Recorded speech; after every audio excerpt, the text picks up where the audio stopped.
Transitioning to live. Let me adjust one tiny thing. Hani already chatting. That makes sense. Hey guys. So we've already been catching up, so I'm gonna dive right in and see what you idiots get up to today. Alright. Postizia, March 16th, year 51 of the new era. The Ashen Hearts have been riding on some rough waters for quite some time now, and it seems that their troubles are far from over. After being informed of a conspiracy within the government itself, one that seems to involve their former acquaintance turned politician, Robert Mortimer, they were forced to set that knowledge aside in favor of dealing with a more dire and immediate threat. The red-sashed criminal known as Argyle was supposedly planning to burn down the Stormcrow Tavern, the party's second home, while they had been in Postizia. They tracked Argyle to a warehouse in the poorest district of the city, and found there a trap waiting for them. The misery that followed saw them enter underground tunnels and meet with the enigmatic Master, an encounter that only a few of them remember. After all, Jean-Jacques rewound time to the moment that they were in the warehouse. Yet that rewinding of time saw the party immediately assailed by no less than 3 monstrous spider drakes, and had it not been for the miraculous powers that some of them displayed, they may have found early graves in that warehouse.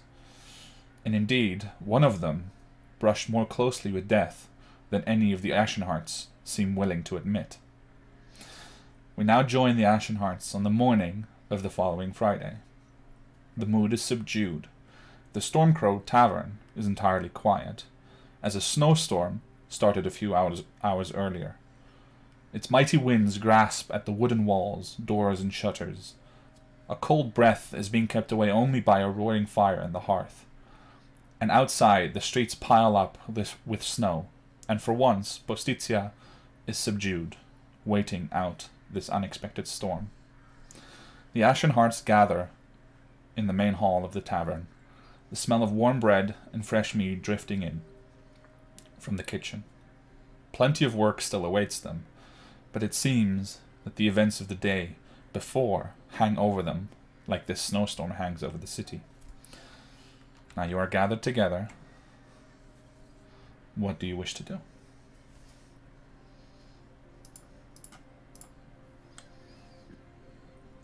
So, I still have the headband of intellect, right, around my neck. I'm not wearing it as I usually do. Okay. And I am, currently sitting down. I believe that everybody's with us, right? So, well, I mentioned to the entire group, I say, we still need to. I know yesterday was a rough day, but we need to start preparations at least, because we need to start dealing with Mrs. Elena's request. If we have any hopes on finding her husband alive, I don't know if that's going to be the case, but if we have any hopes on doing that, we need to start preparations and sail this weekend. We cannot delay this any further. What do you guys think? How are you alive?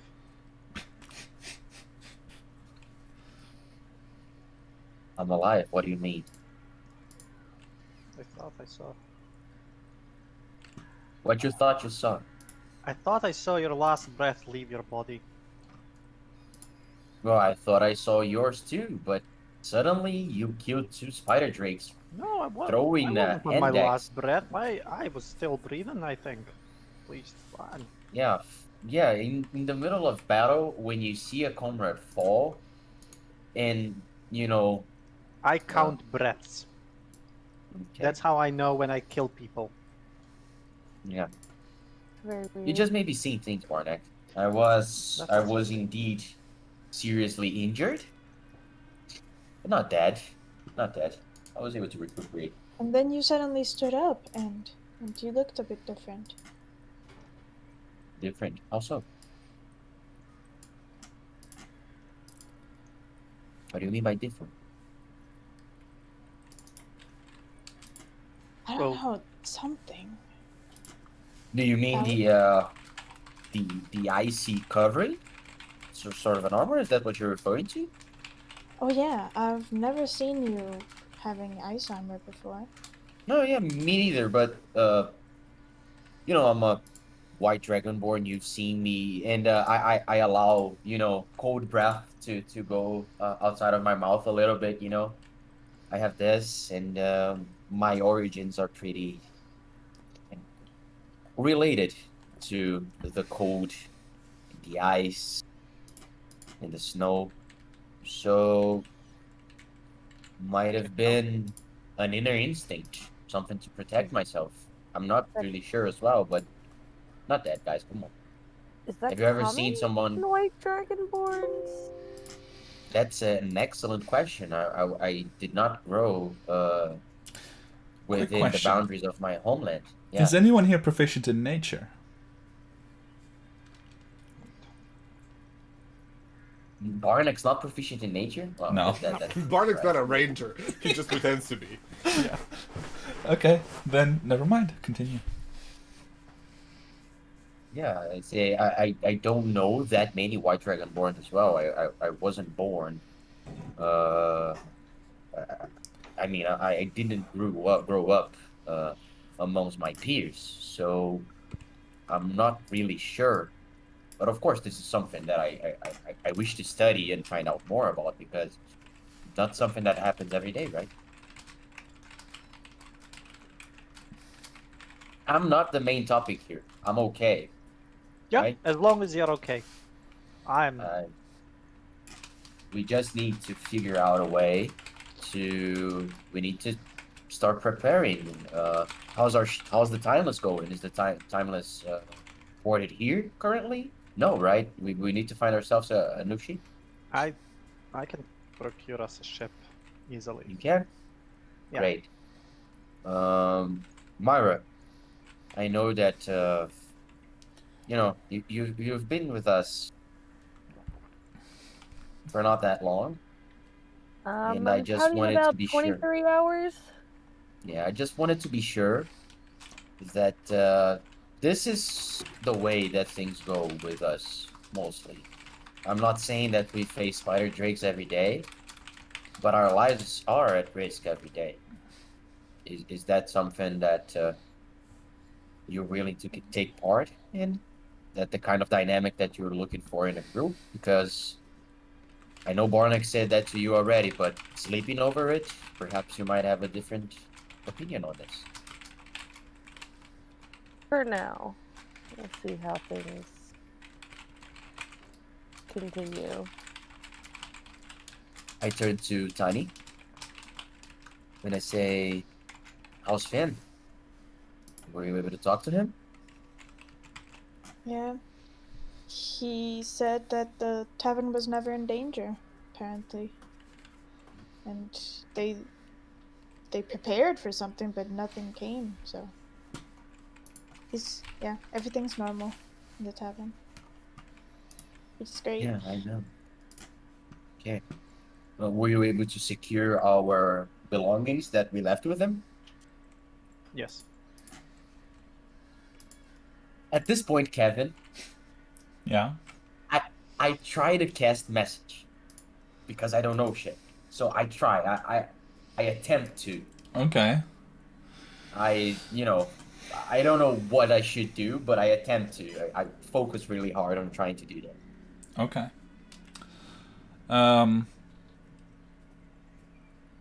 So send me the thing that you're thinking and to whom. And I will say that as you guys are sitting around, probably around the hearth, to keep warm, and talking about this stuff, you hear in the background Finn bustling around in the kitchen, and you see Turnock briefly focus, like really focus on something,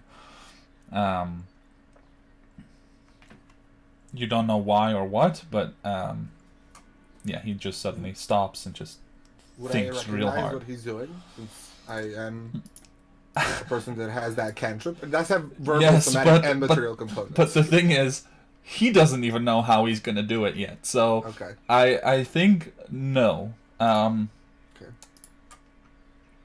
Okay, but I will say, if unless Turnock chooses specifically to do otherwise, that this look of focus is specifically briefly on Jean-Jacques, right? Yeah. Okay. Yeah. So it's specifically you two making very, very distinct eye contact. Nicola, I'm going to send you a message on Discord real quick. Okay. We noticed this brief. Yeah, exchange. it's like a brief, almost electric moment between the two. Yeah. If you guys Then- want, you can make insight checks for it. Finn, I think we're gonna need more drinks here. I also forgot to get my dice, so my first roll is gonna be on.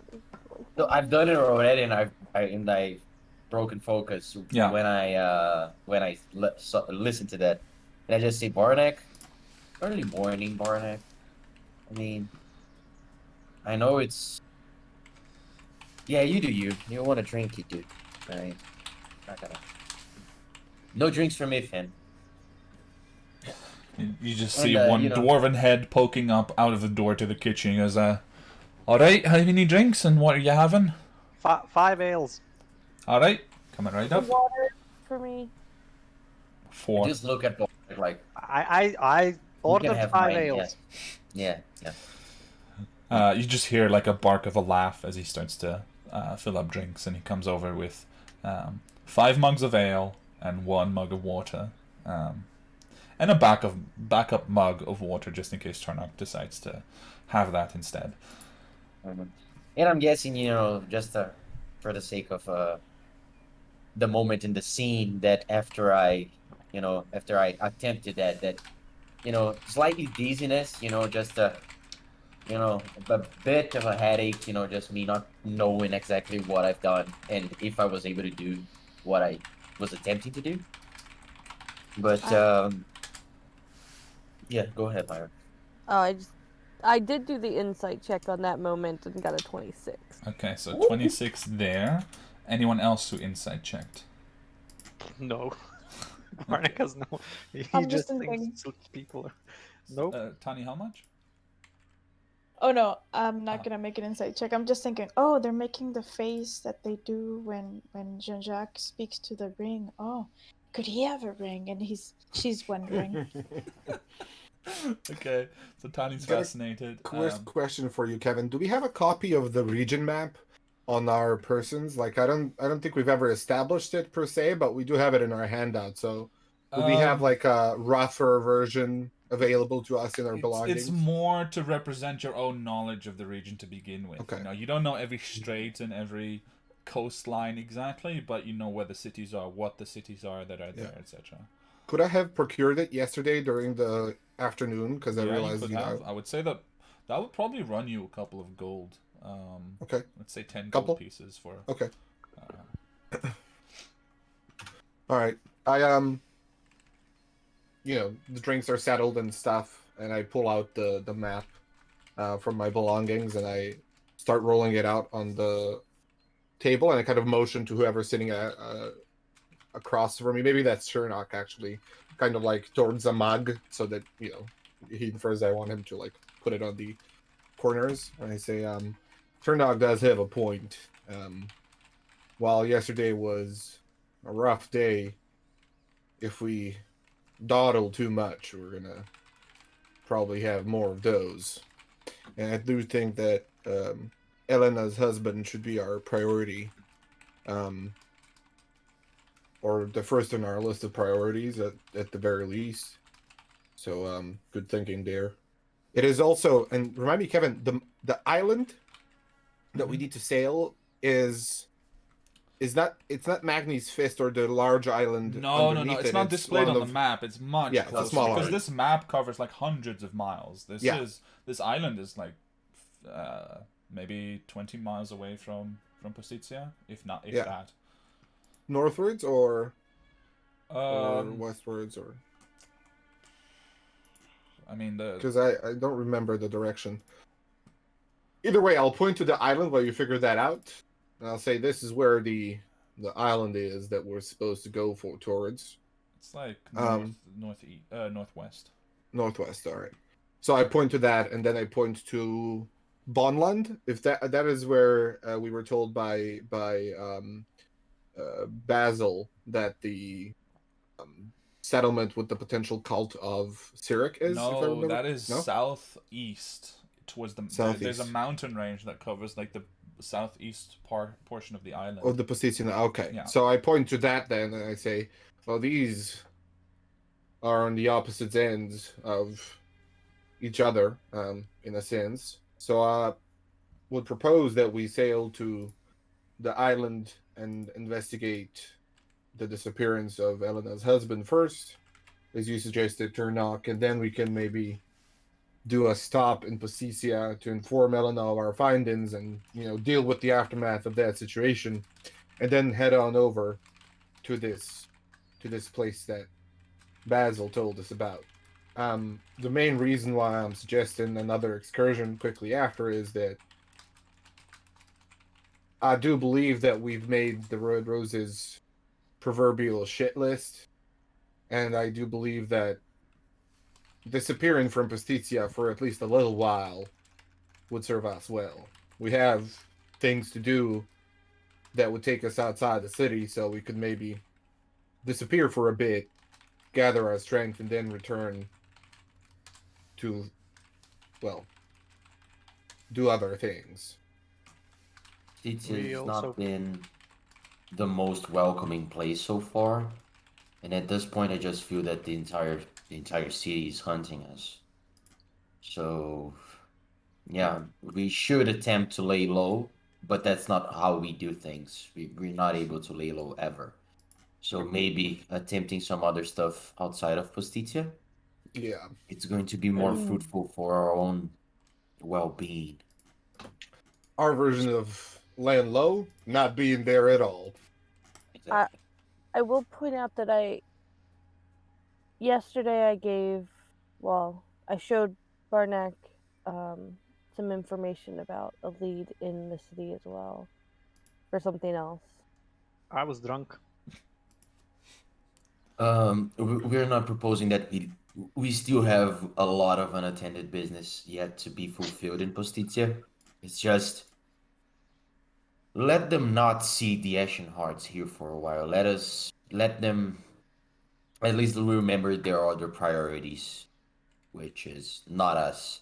And if we do go back, I believe we should seek a new place to stay, somewhere where we're not known to be, because the Stormcrow's Tavern, Lord Fenix, household, that's all in jeopardy as long as we're there. So we're just putting everybody at risk.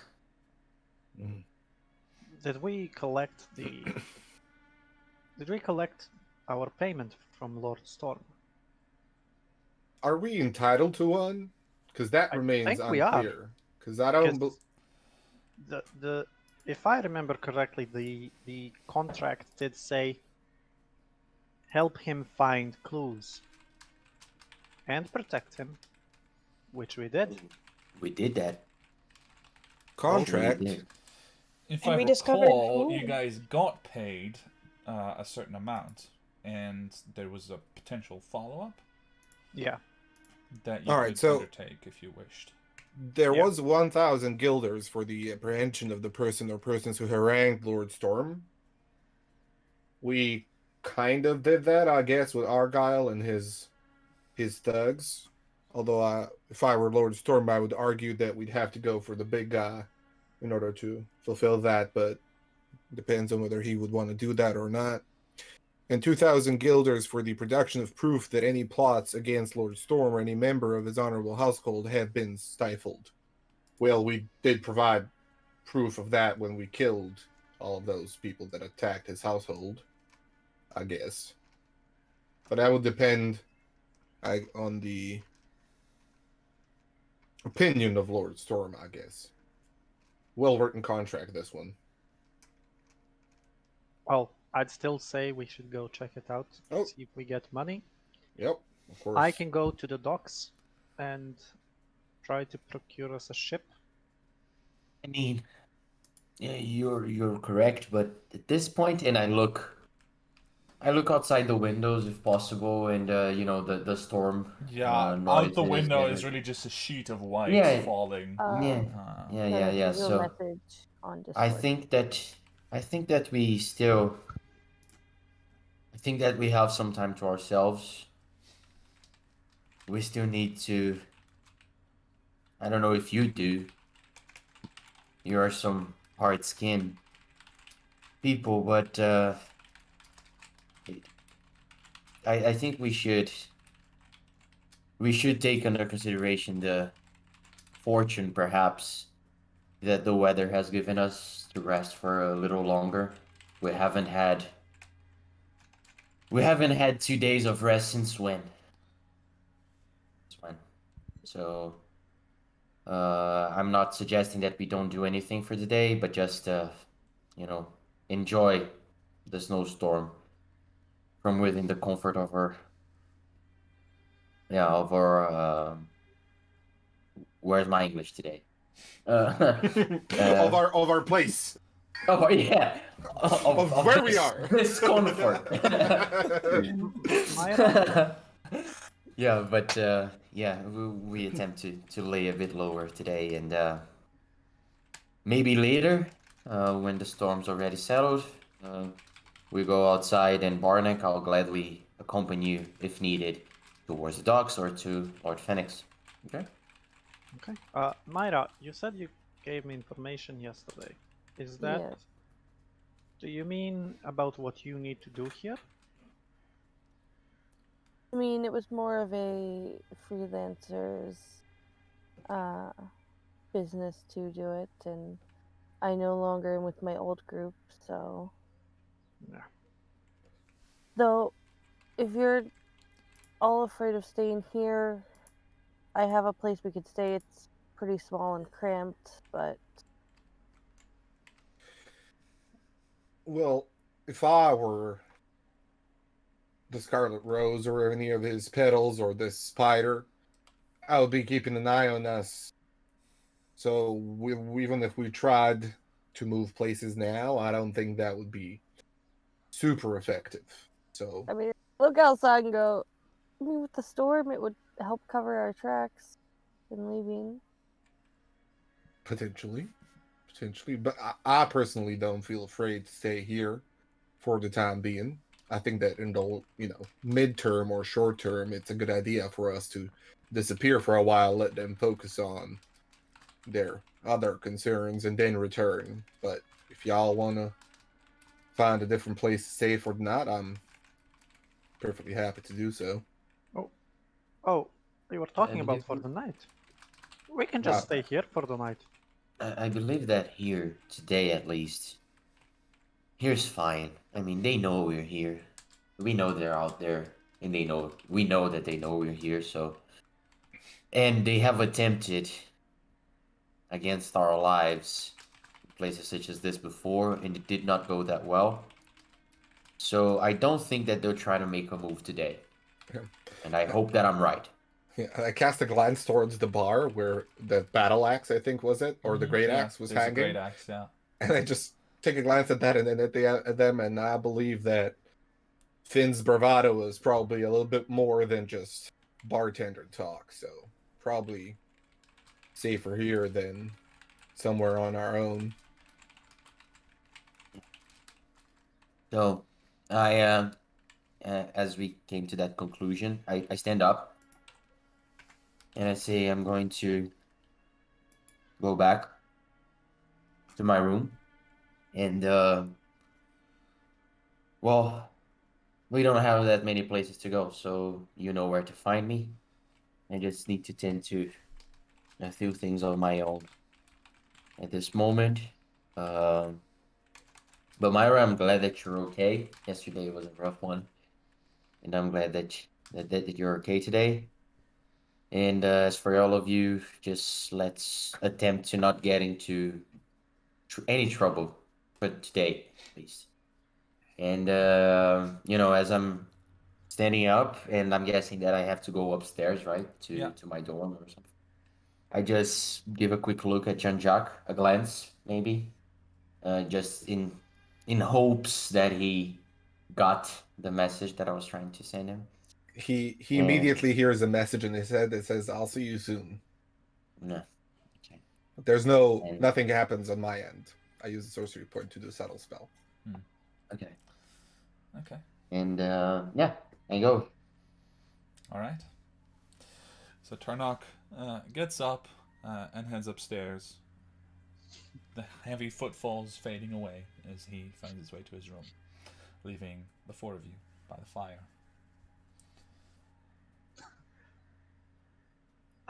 I look at all three of them and look at outside and again look at Jean-Jacques. Are you sure we're not supposed to go out today? Do I get pissed drunk twice in a row? It's been a while though, so It's been a while, but I think I need a drinking buddy tonight. Or today. Yeah, today. It's going to be a long day. well, you drink more than I do, and I've found myself on the bottom of a bar room floor one too many times with you to start drinking when you start drinking. So maybe I can grab a couple hours of reading while you get yourself going, and then I'll join you later on and give you that drinking buddy. Yeah, you do that. And I immediately turn to Myra. Myra, how's your stomach for ale? Fine, but not usually at this early in the morning. Honey? I can do the same thing as Jean-Jacques maybe, because I found out yesterday that if I'm a bit sleepy and I have to fight my droopy eyes, then I can't concentrate on the book I was trying to read. So maybe I can read a little bit in the morning and then join you. And I've never gotten to the point where I'm on the floor of a tavern somewhere. We'll fix that tonight. Oh, you're in good Also, company for that, Tommy. I was incorrect that the lead to my thing isn't in Postizia.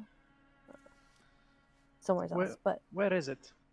I'm gonna mispronounce this. Ulvis? Do you want to write it? 'Cause I don't Yeah, have yeah, your notes yeah, in front yeah, of me. yeah.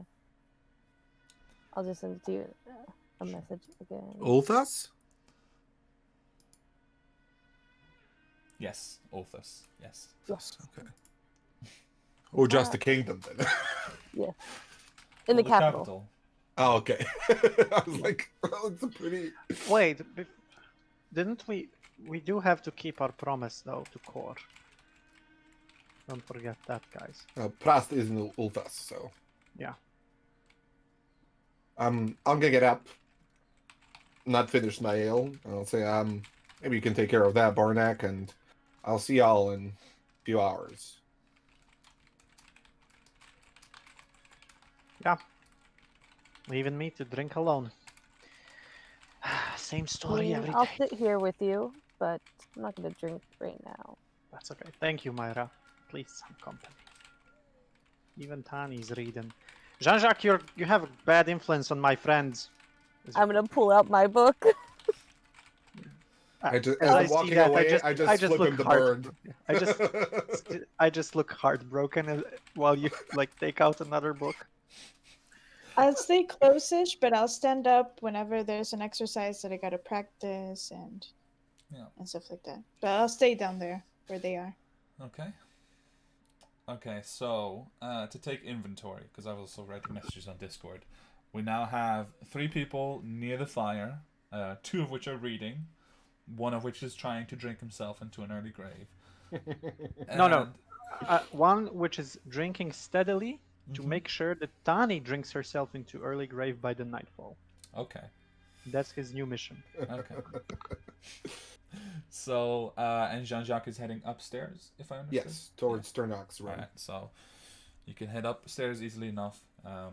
There's like one other guest, but they're keeping to their room, and not you haven't seen them since you came back yesterday. But you find Turnock's room, and what do you do? I knock. Yeah, I just say, "Come in."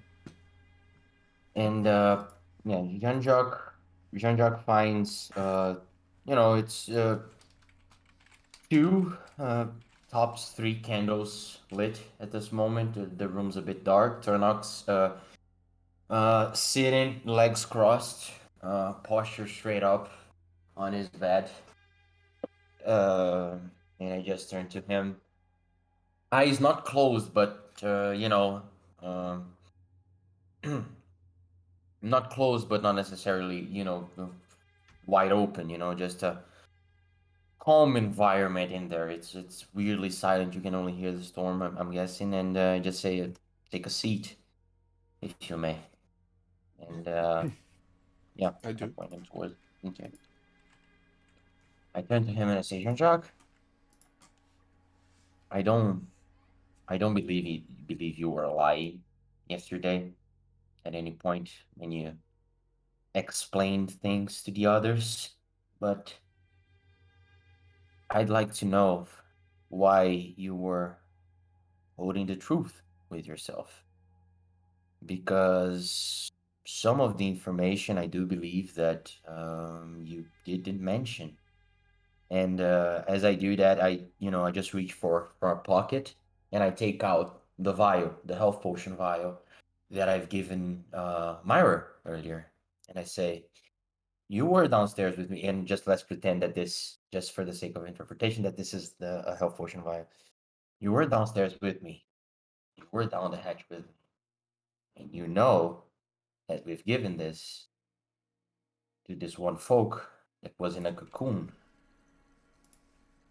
And I'm almost dying, and we saved his life with this. And now, this was our last health potion, and it was in our belongings yesterday after we suddenly appeared outside the hatch without any of them apparently having any memories of talking to the master. But I know you remember that, and at this point you must know that I do remember that as well. So I just want to know. I beg you to please don't try to keep things away from me. I'm weirdly and strangely alone at this time. And I believe that only you is able to help me now. And you do have that leverage, I'm not gonna lie, but I really need your cooperation with me at this point. Because what I've done down there, that's the most I can lie to those folks. I can't prolong this, but I need to talk to you first.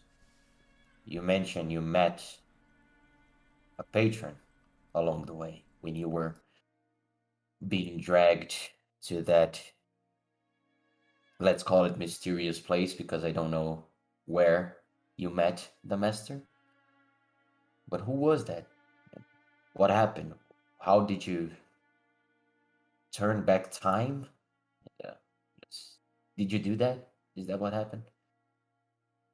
I kind of give him a long look, just let the silence sit for a moment. And I think from Turnock's perspective, you'd see that this is not the, it's not a cocky look or like a condescending one. He's just, taking in the words that you said and your kind of countenance and stuff. So it's like a more of a, appreciative look than anything else.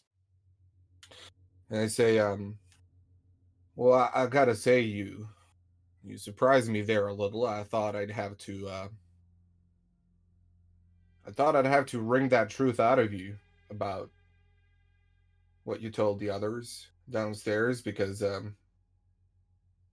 well, when someone's as good at lying as I am, you oftentimes find yourself being able to tell another's a line as well. So I think that, not least of all because you were so honest with me, I will be as honest with you as I possibly can, which is, well, as much as I know. And I interrupt him for a bit, and I say, "You always say that, okay? And I don't know. I honestly don't know what you're hiding, but you're always hiding something, and that I can tell. I always can. So let's try this time without that many secrets. I'm not telling you to uncover all of the mysteries behind the facade of Jean-Jacques Dubois or Chopin or whatever.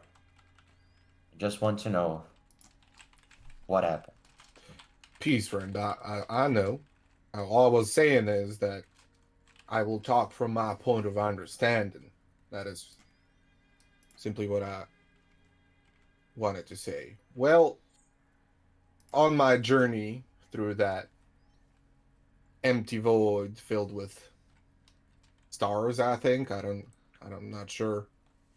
I was, for a brief time, pulled away and stopped by the clockmaker. And I pull out the clock piece that's now, like, ticking. Mm-hmm. This started working again after the night we confronted that dog thing. Or wolf thing. Right, Kevin? That's when I first heard the click after Barnett gave me the piece, if I remember correctly. It clicked one. It ticked to that time, and then again when I was. Yes, but yeah. you've heard like all of you have sporadically heard the ticking once or twice before in Yes. various situations, but not specifically as After it happened stopped then. working, Yeah. is what I meant. Yeah. Yeah, that is correct. Yeah. And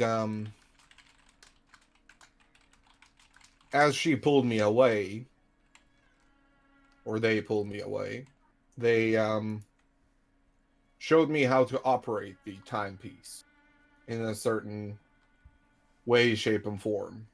I didn't understand necessarily what that meant at the time. I had suspicions based on, well, the nature of their magic and their affiliation with time and what happened before once. And as I was pulled into the conversation with the master, I, at a moment when I was presented with my choice, I decided to entrust this choice to fortune. Because You trust Lady Luck too much. he kind of chuckles to himself, and there's like immediately a change in his expression where you just see this haunted, like, paying the look on his face, and it's just like a brief moment in time, just looks to the side and then back. He says, well, I've never relied on luck in my life before meeting this group. And I have come to understand that my instincts and my teachings are not necessarily as reliable as I once thought them to be. Nevertheless, at that time was so sure that none of y'all would accept this deal, and it was simply mesmerizing for me that I thought, if I cannot rely on myself, I might as well rely on Lady Luck herself. Now, I'm not sure what I would have done with the coin toss. I was kind of switching between heads and tails as it was falling, to be honest, trying to rig the results in the favor of accepting the deal, but in an ironic turn of events, the master took that choice away from me. And the clockmaker made sure that I understood that happened. He So- took your choice away from you Yes, he altered the results of the coin toss. of your coin flip. And when he say that, you see that Turnok's expression changes. Like he was just listening. Now he's a bit angry, but Yeah. still silent. Yeah, he nods with Still- understanding, kind of like, and he says, well, as we were talking about free will but a million moments ago, I thought, well, I might as well exercise that and throw my hat in the ring with another. So I chose to use the timepiece. And that in itself seemed to have turned time around. The next moment I was standing with y'all in that room and warning you not to go back into the hatch. Or, well, not back, but Yeah. not to go into the hatch. First place, yes. Yeah, do you believe that this gesture, do you believe that this settles your alliance, let's say, with the clockmaker? Kind of takes on it for a little bit. Well, I never brokered any kind of deal with the clockmaker. I have never set the terms of our alliance, nor have they instilled in me an understanding of the tenets of their worship, I guess. I have tidbits from Core, but well, that wasn't really enough for me to make a decision. What I would call this is indeed a tenuous alliance. I prefer an honest, if not truly transparent and consistent patron than one that is, well, I kind of look at him knowingly, just kind of, based on what he said. Yeah. I wish not to slander anybody, but for me, that was an unacceptable choice on the patron's part or the ambassador's part. So, between the two, the clockmaker just made more sense at the time. I understand. Yes.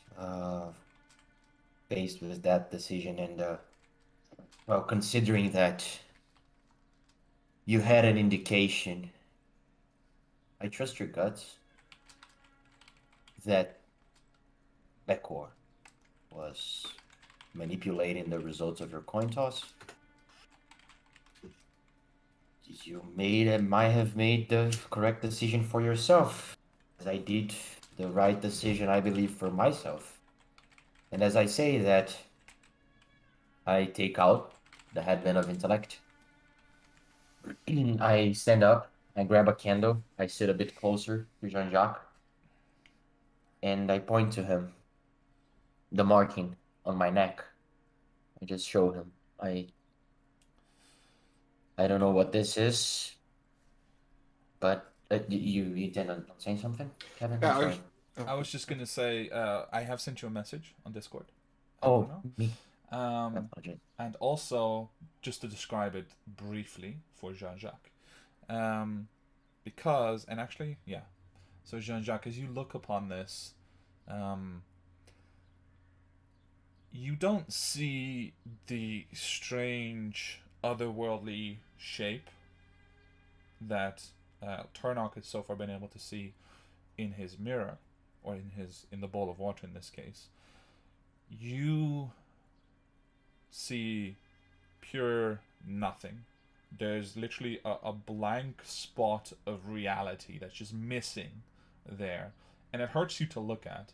And in fact, do you look closer or do you look away? I was gonna say that I motioned to touch and Okay. to ask Turnok for possible. permission, but looking at it, I just kind of like blink and I turn my eyes away for a moment and I say, "Oh, that is very strange." If you'd That's... like, I can take a better look at it, but I get the sense that I probably am not meant to. You need to understand exactly. You need to understand what this is. I don't know what this is, but I know where it came from. I believe that from what you said, that the nature of our conversation with Beckwith was the same, at least in the first time we went down the hatch. And that he wanted us to help him free him. Was that what he proposed to you as well? Yeah. I took Pretty that much. deal in the first place, when we were down there in the first place. So your assessment that none of us would was incorrect. I did. But the first deal was, the entire deal was based around the free will and the notion that it was a choice to help them, and it wouldn't have any repercussions to not help them. It was something that we were willing to do, and things changed because Barnack's not going crazy there. I did indeed. I don't know. I'm not sure if I died, but I did feel life going away from me. And Becor, and I believe I saw for a brief moment the Becor's concealment place. I'm not sure if that's what I saw, but he was the one who proposed me, who gave me the opportunity to return. And I took it. But the terms of the deal this time around, there's no free will involved, Jar Jar. I belong to Becor now. At least that's what he makes it feel. And well, I did what you do earlier. So this thing, it's given me powers. I've rose from the dead, and my head's a little bit still confused about that, but not only that, but I have this different energy. There's this different flow within me. There's something that says and tells that I can do things that I was not previously able to do. And it's just that feeling that I would be able to cast a spell or to do something like that if I wanted to. But I don't know what's the extent of that power. And why I wanted you to help me is the following. First, I'm not sure if the others would be able to deal with the reality that I died. I took a deal that made me belong to someone else. You more than anyone here knows how it is to be a tool. So I believe that I want to say unwillingly, but it was given me a choice. Chose to become this too. And with that, I wanted to first be sure that you and me staying together wouldn't be something that would directly affect my deal with Beckwith, because if it would, I'm not sure that I would have any other option than to not be in alliance with you. Because if you were to be an ally with the Clockmaker, it's a direct conflict of interest. I don't know how Beckwith can influence me or can change my way of thinking, but he believes you're wrong. He believes the Clockmaker just made you feel that he was manipulating something. But that's up to you to figure out and to try to understand. I just wanted you to know that, one, I know the truth behind the events that took place. I know that things weren't exactly the way that you mentioned. And I never wanted to use this against you. I just wanted you to know because I really do believe that we need transparency. And you may have your reasons to keep this away from the others, but you can't have this away from me. And I wanted you to know that I still have all of my dealings with the astronauts, but when it comes to the end of things, if that's the end, I will help Bekor in his quest to be free. Not only because I took a deal with him, I would do without it. Because I believe what he's saying, I believe what he's proposing. I believe this world is already too much of a mess without a new order, a new deity, a new being controlling everything. Bekor is imprisoned, but whatever. His imprisonment does not mean that whenever he's free, he's going to attempt the same things that the other deities that proposed us deals, such as the one that he did. He doesn't have the same intentions, and I can feel that deep in my heart. So I just wanted you to understand that, and I'd like you to please help me figure out what is this and what is the extent of these powers. And I can do this in character, but I briefly start to describe to Jean-Jacques the magical feats that I've performed so far, Sure. just for him to try to figure out what school of magic this is. I mentioned that there in the warehouse, I projected a beam of energy through the dead creature's head. That when I was in a dark room, I tried to, I was trying to look better at the marking on my neck, and I made lights appear around my head and around the environment, and that I tried to, and I casted a message earlier. This one he knows about, obviously. And I just say, the thing is, Jean-Jacques, I don't feel comfortable with magic because I've seen what magic can do to the individual that's not ready to handle that sort of power. And I've seen what magic can do to greedy individuals that want to use magic just to seek as the biggest amount of power that they can and subdue the others around them. I want to use this power to do the right thing.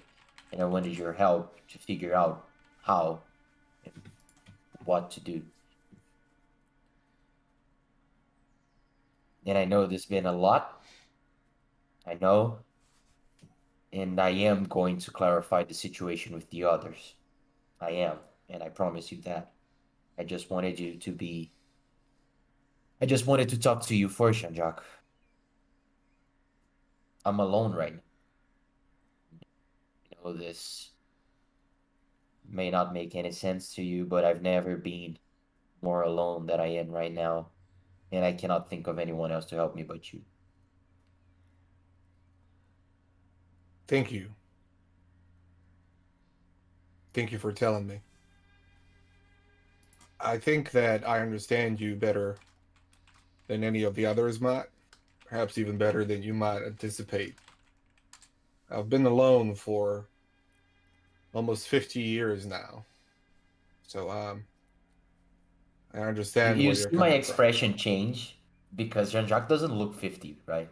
from. He doesn't. Okay, then yeah, I'm just confused. Okay, go ahead. Yeah, but he's a half elf, so depending on Turnock's understanding, he'd know he lives longer than a human. With your magic, I can help because my magic.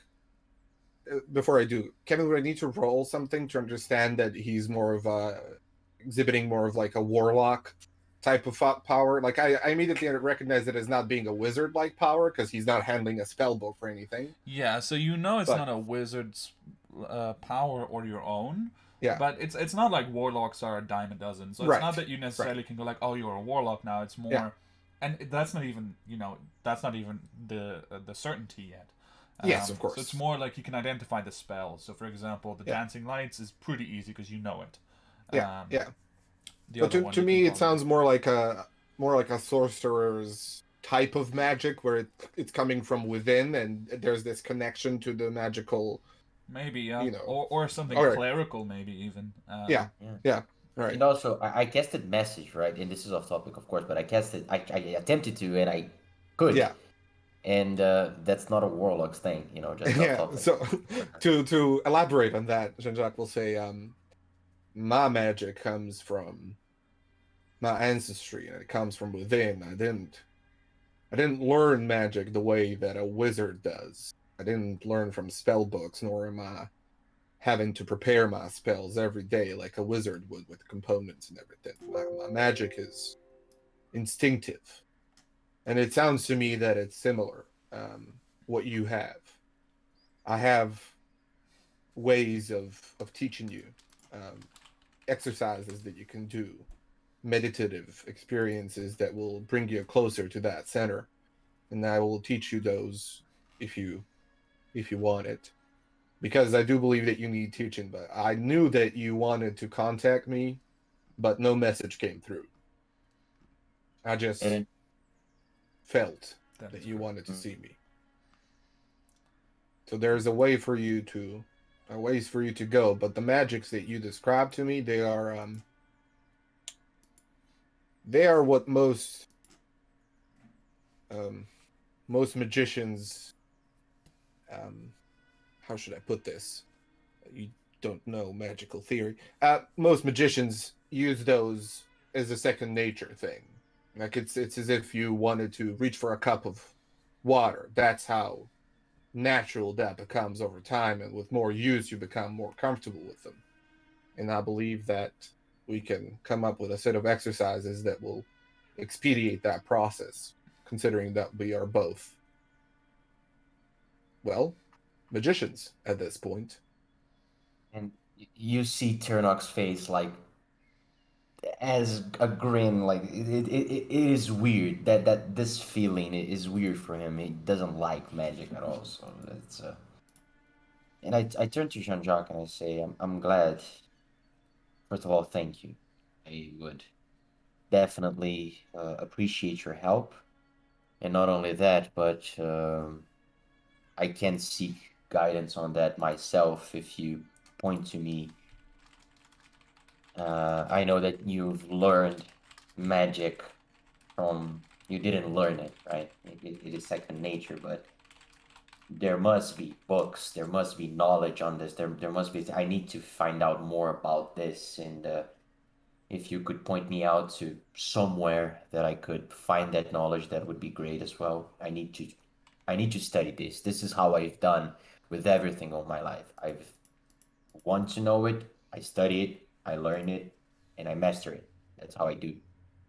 And I intend on doing the same thing with this power. But I just want what I wanted to say, and I want this to be the conclusion of this conversation.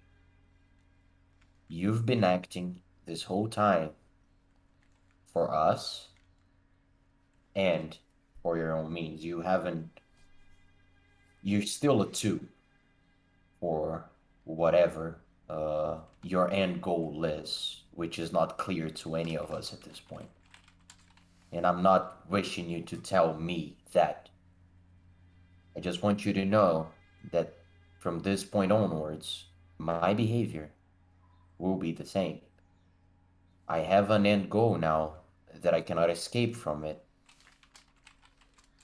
But that does not mean that my goals won't be aligned with the Ashen Hearts. I honestly hope to get your help when it comes to the matter of rescuing Bekor from his imprisoning. But if it doesn't, and if it comes to you, and I say you as for the Ashen Hearts, but you specifically, to aid the Clockmaker, that we just make sure that our paths don't cross. Because I don't want this to end like that. Okay? Very well. I will I cannot promise you that that won't happen. I will do my Me best, neither. but Me I neither. think in the interest of transparency and honesty, we promise that to one another in this conversation. I will do my best for that not to happen. But fate is a strange mistress. And Can go either way. I'll use whatever's left of my own free will to assure that that won't happen. But I'm still not sure. The same way that I'm not sure about the extent of my powers, I'm not sure what's the extent of backwards influence or control over me. So I am going to clarify that to the others.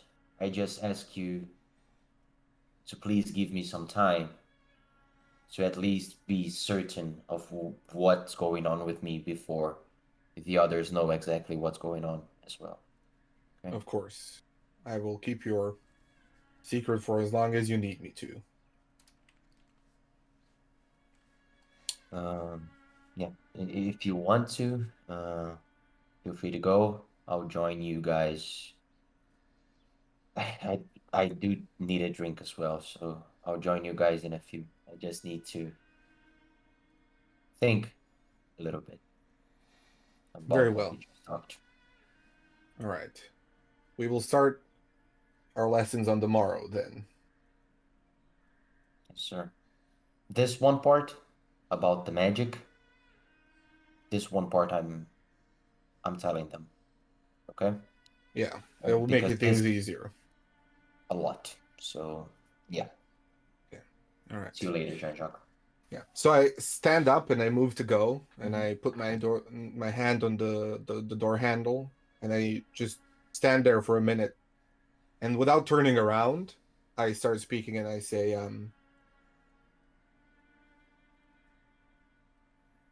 I have not been a part of a group like this in a very long time.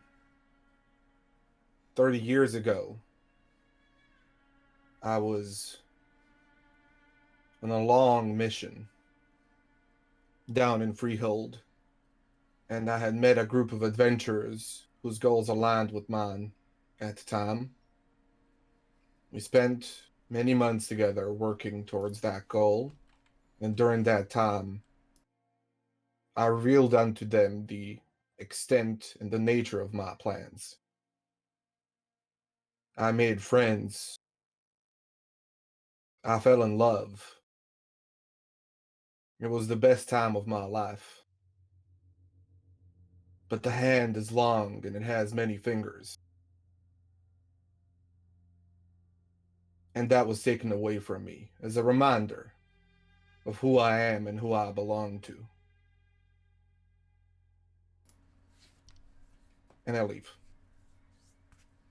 Okay. So, in the meantime, that was quite a conversation that they were having upstairs. Barnak, Tani, and Myra, anything you guys specifically got up to in that time, or were just reading, relaxing, drinking? I think just reading, relaxing, and drinking for my not drinking except water, Fair. but reading, making little notes in the book that she's reading. But Yeah, I don't think it's been that long, so just No, it's drink been- and maybe go out from like just leave a bit, like just go into the snow, see the snow because I don't think Varnak's seen that much snow, Yeah. and then So- come back. Okay. So I will say that exploring the snow, you realize it is, for Barnak, it's probably up to above your belly at this point. Mm-hmm. Like it's really, really piling on high. But yeah, you come back in. So you probably have wet trousers that you're warming by the fire with a drink in your hand Yeah.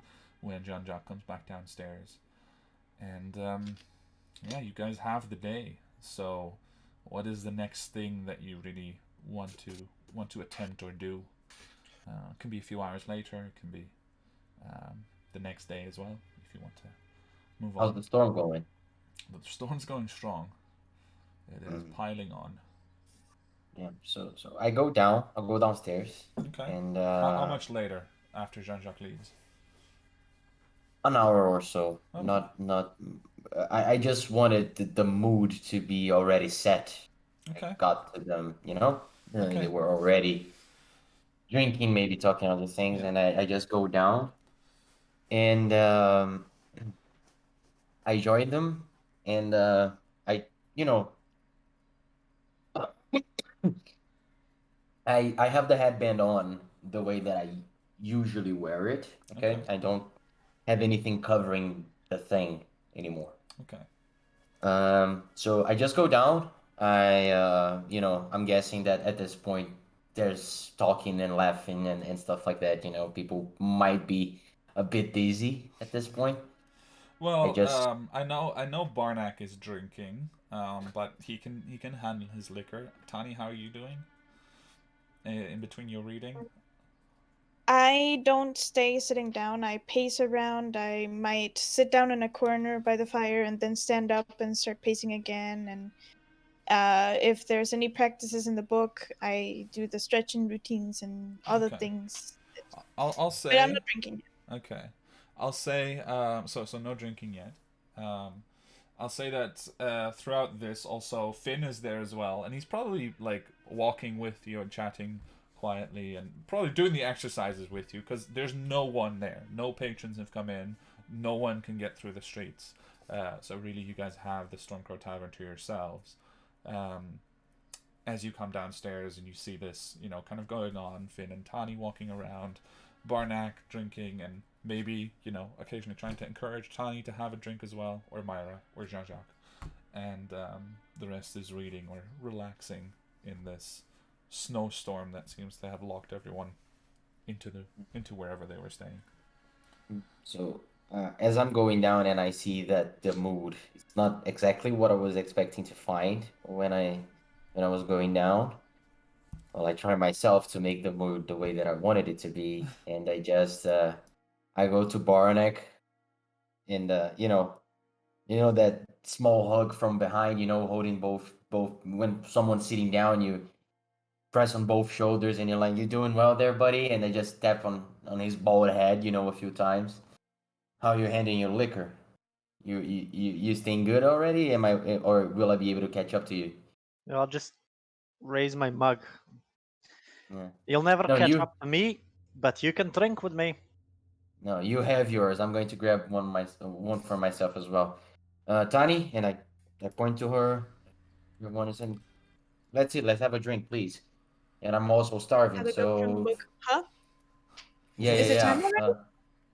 yeah. No, it is time for us to talk a little bit and for us to have a little bit to allow ourselves to have a little bit of fun in this day that won't allow us to do anything else other than that. So I call Finn and I say, Finn, whatever's the best that you have available. I want one for all of the folks here. In Myra, you'd have no other option other than drinking with us right now if you're a part of this group. And also, whatever you have available on your menu for the day, I want that and a lot of it because I am starving and I'm guessing these folks are as well. Ooh, and can we Um, have something sweet, Finn? Is there anything? I'll see what I've got. No promises. But then he winks at Turnock and he heads into the back, and you hear him bustling, and he very quickly produces a new barrel of ale that he opens for you guys, which has like a mark of quality on it that you can't quite see because it's turned away, but definitely something high quality there. And he serves each of you a very fine and very large, the largest mug of ale that he has, or yeah. And then he goes into the back and he produces the food. So he's just been making a sort of stew for the day, for the lunch hour, essentially, that like he mostly does. But he spent some extra time, he has no customers to serve, so he's been spending time on it, and he serves each of you a very large bowl of food that you can eat and enjoy as you talk and chat. as Finn's bringing that over, I just say, if you find yourself with some time, Finn, I'd want you to join us, if possible. You're friends with Donnie, and you've been good to us for a long time now. And I'd want you to sit at our table with us. He pauses for a moment as he was already back on his way back in, and then he looks ahead. He looks back at you. All right. Just someone keep track of time. I've got some cinnamon rolls warming up, and you wanted something sweet. So just send me away in about 7 or 8 minutes. Okay. You And, know how is best here? The cinnamon rolls are best too. and I allow conversation to flow normally, for a Okay. while. I have a question. When he sits down, though, Yeah. do we notice the thing on his neck? Good question. So as you guys spend a little time more around Tarnok and he is not covering it up, you do notice indeed that he seems to have a new tattoo. So it doesn't look alien or strange or non-existent to any of you. To you, it just looks like he has a slightly weird tattoo of what seems to be just a black shape with like a couple of corners. You could almost think that it looks like a die, except it has uneven length of sides, and that's pretty much it. You're gonna comment on it? No. 'Cause I'm gonna bring it up either way. So, after conversations going for a little while, and I'm a bit lightheaded. I just say so. I didn't want to necessarily talk about this before, just because understand that I'm having a hard time understanding it as well. But Barnick's assessment wasn't necessarily wrong, although I'm not sure it was right as well. I died, perhaps? I'm not sure if I died, Barnick, but I'm definitely a different person right now, and I showed him. I told you, I count breaths. You counted my breaths. How many did I miss? A few. Mm. There was Yeah. one. There was a last one there for a moment. That's why I thought you died, but that's fine. Yeah, How do you see them in the air, or do you look at the body and know, or No, that's a. Danny, get a drink. Don't ask those questions. Those are secrets. I can't. I'm curious though, because that could be really helpful for me to be able to realize that if I could count breaths. Myra, you were Myra? a part of the group for one day. I cannot give you all of my secrets immediately. The Ledge King has many secrets, Myra. Yes. Myra, next time I'm close to dying, I'll make sure to call you beforehand so you can count my breaths, and you and Barna can have a theoretical discussion about how to tell if someone's It's about to die. Okay. It's I'll take like an actual huge sip of the drink Okay. and just wisely say, even though I have no idea what I'm saying, I'll just say it's the change of the air currents around him. How large a sip are we talking that you took right before? Pretty big. Like a third of the mug, maybe? That seems like No, something just, you would do. just like a proper sip. It's not Okay. like it's not like killing it. It's just a proper Okay, sip. okay. Fair Mouthful. enough. Okay. So, but I say, interesting conversation, but as I was saying, I asked to have a moment earlier with Jean-Jacques and I asked him specifically, and that's the point of this conversation. Apparently now I have some kind of magical prowess, and don't ask me any more than that because I don't know more than that.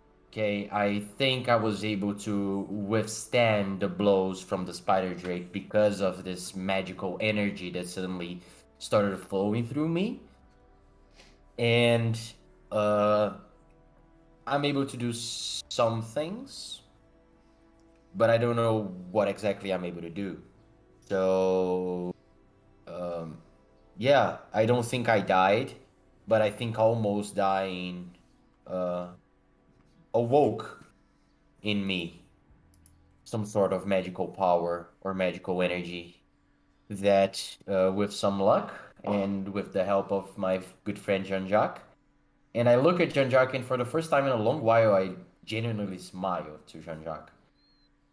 That's I'll creepy. be able to figure out exactly what I can do and what this means, because I'm still a bit confused as well. So you may ask if you want, but I'm not sure if I'll be able to answer, because I'm still pretty confused about I do it have as well. one question. I mean, we were all sitting at the table, you kind of excused yourself, but I'm pretty sure you didn't ask Jean-Jacques to have a conversation with you. At least not physically. You did stare at Yes. him for a good minute or so, like you wanted to say something to him, and maybe you was just able to Yeah. read that because that was pretty obvious. At least to Exactly. me. But I like, later found out that that's exactly what happened. I just made it super obvious that I wanted to have a yeah. conversation with him, but I wasn't able to do what he does. I wasn't able to actually cast a message to him, as I was intended on doing. So, Yeah, yeah, that's something I can't do that, at least for now, I think. Yet. And I after that, small confusion, just a big chug on Okay. the ale that I'm drinking. You notice by now that every time one of you takes a big drink, Finn is joining you. So every time one of you takes a drink, he goes, let's go. Also, if I think it's been at least 4 minutes, I'm gonna tell Finn to check on the cinnamon rolls. Okay. Yeah, that probably at this point. And he goes like, oh! And he just downs the whole drink, puts it down on the table, and disappears into the back. As indeed the smell of cinnamon rolls begin to drift into the tavern. Refill his cup while he's gone. Okay. Yeah. But I didn't want to keep that away from you, especially because, well, Jean-Jacques told he's going to help me figuring out and understanding these magical powers. So it would be weird for us to have secret meetings every once in a while. So, yeah. Like the one that you just had. Yeah, exactly like the one that I just had, and me talking to you right now is to avoid these from happening any further, because all of you know, and you know, that I hate Jean-Jacques' secrets. So I don't want me to be a part of his secret, so that's it. And, yes, Barnack? I don't buy it. What don't you buy, Barnack? Okay. And Barnack again took a rather big swig, and he's looking at you, Tarnok. Says, "You don't like magic, so No, I don't.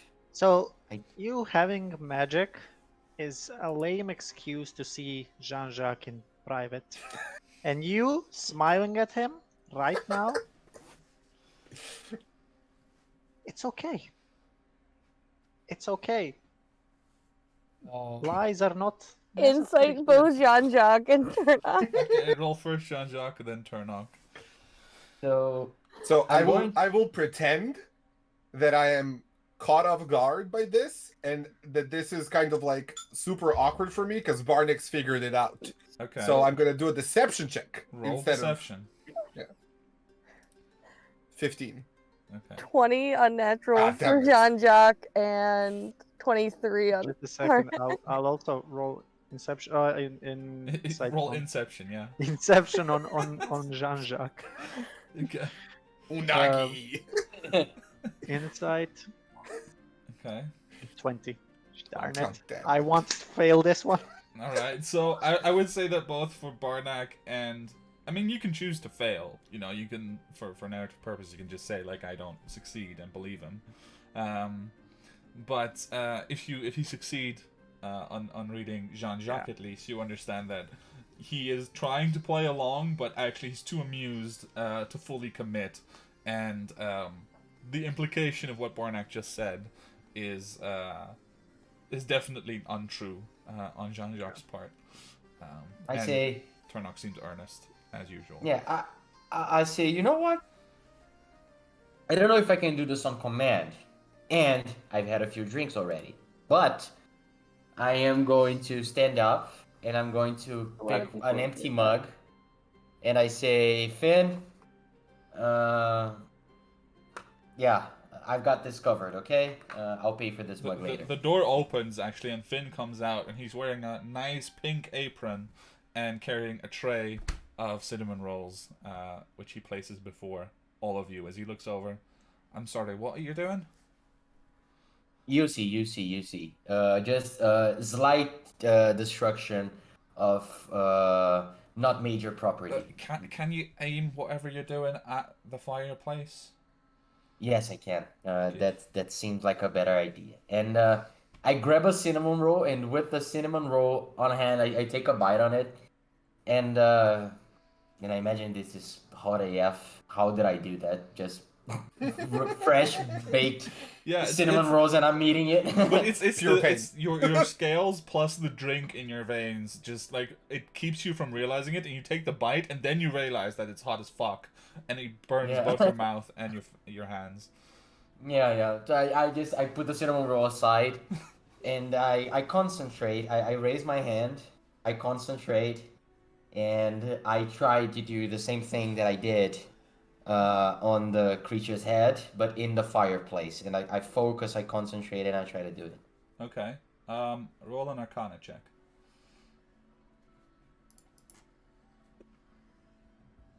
Wait, I just need to open my sheet. Just a second. Arcana. This is a natural 20. Nice.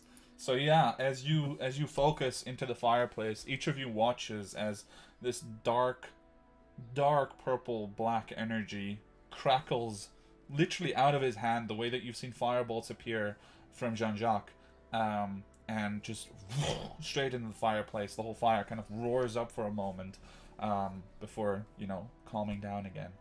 And indeed, you have produced another one of these strange eldritch blasts.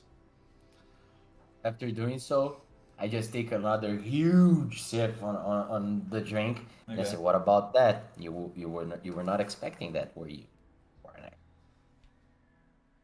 Finn pipes up first, and he just goes, "Ah, not again. I knew a really annoying person like you. Please don't do that around here." I won't. I was just trying to prove a point. I apologize. He was not believing me, so I needed to do that. Yeah, I believe you. I believe that you have magic. I still think Yes, other I things do. are at play. But don't worry. I'll take Fuck a yeah. swig. I'll take So a don't swig. ever insinuate that me and Jean-Jacques have a thing again, please. Okay, I won't insinuate that. Jean-Jacques, sitting next to Barnack, just puts a hand on his hand on the table and leans in very, very close and gives him the steamy look and just says, "Don't worry, Barnack. You're special for me." Just roll deception for me. Just how steamy this gets. Let's see. 16. Okay. That's pretty steamy, Barnack. First core? No.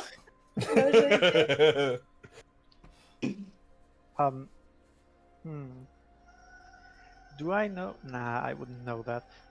Yeah, as you do that, as Jean-Jacques does that, Barnack will like stiffen a bit, like, not that. Wait, Kevin! Jesus, What the- Kevin! Oh my god! I didn't say anything. Yeah, sure.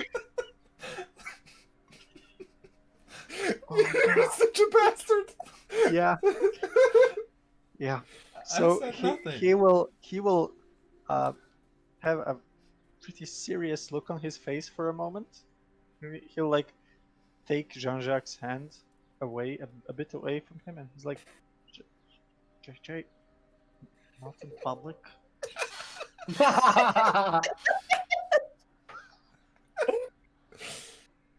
Just- But yeah, Barnack knows that even though it's a steamy look, he knows that JJ is trying to play. So yeah, I just give him a wink and then take a sip of my ale.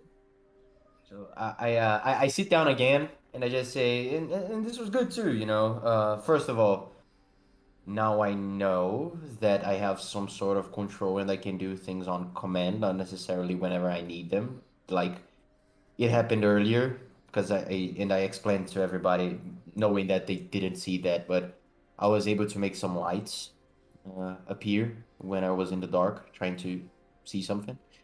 And also, JJ, yeah, that's I can do that. So we may be able to start with that, maybe trying to figure out what is that exactly.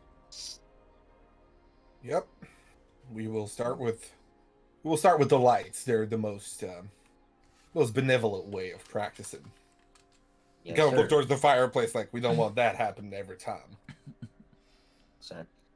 So I just say, well, if the snowstorm doesn't calm down a little bit for the day, and this is weird, right? We're supposed to be leaving the winter right now. This is like an out of season snowstorm, right? Well, Or it's no? March. It's not uncommon to have snow. Hmm. Like, Okay. this is an extreme display of this type of weather, but March can be very cold in Postizia still.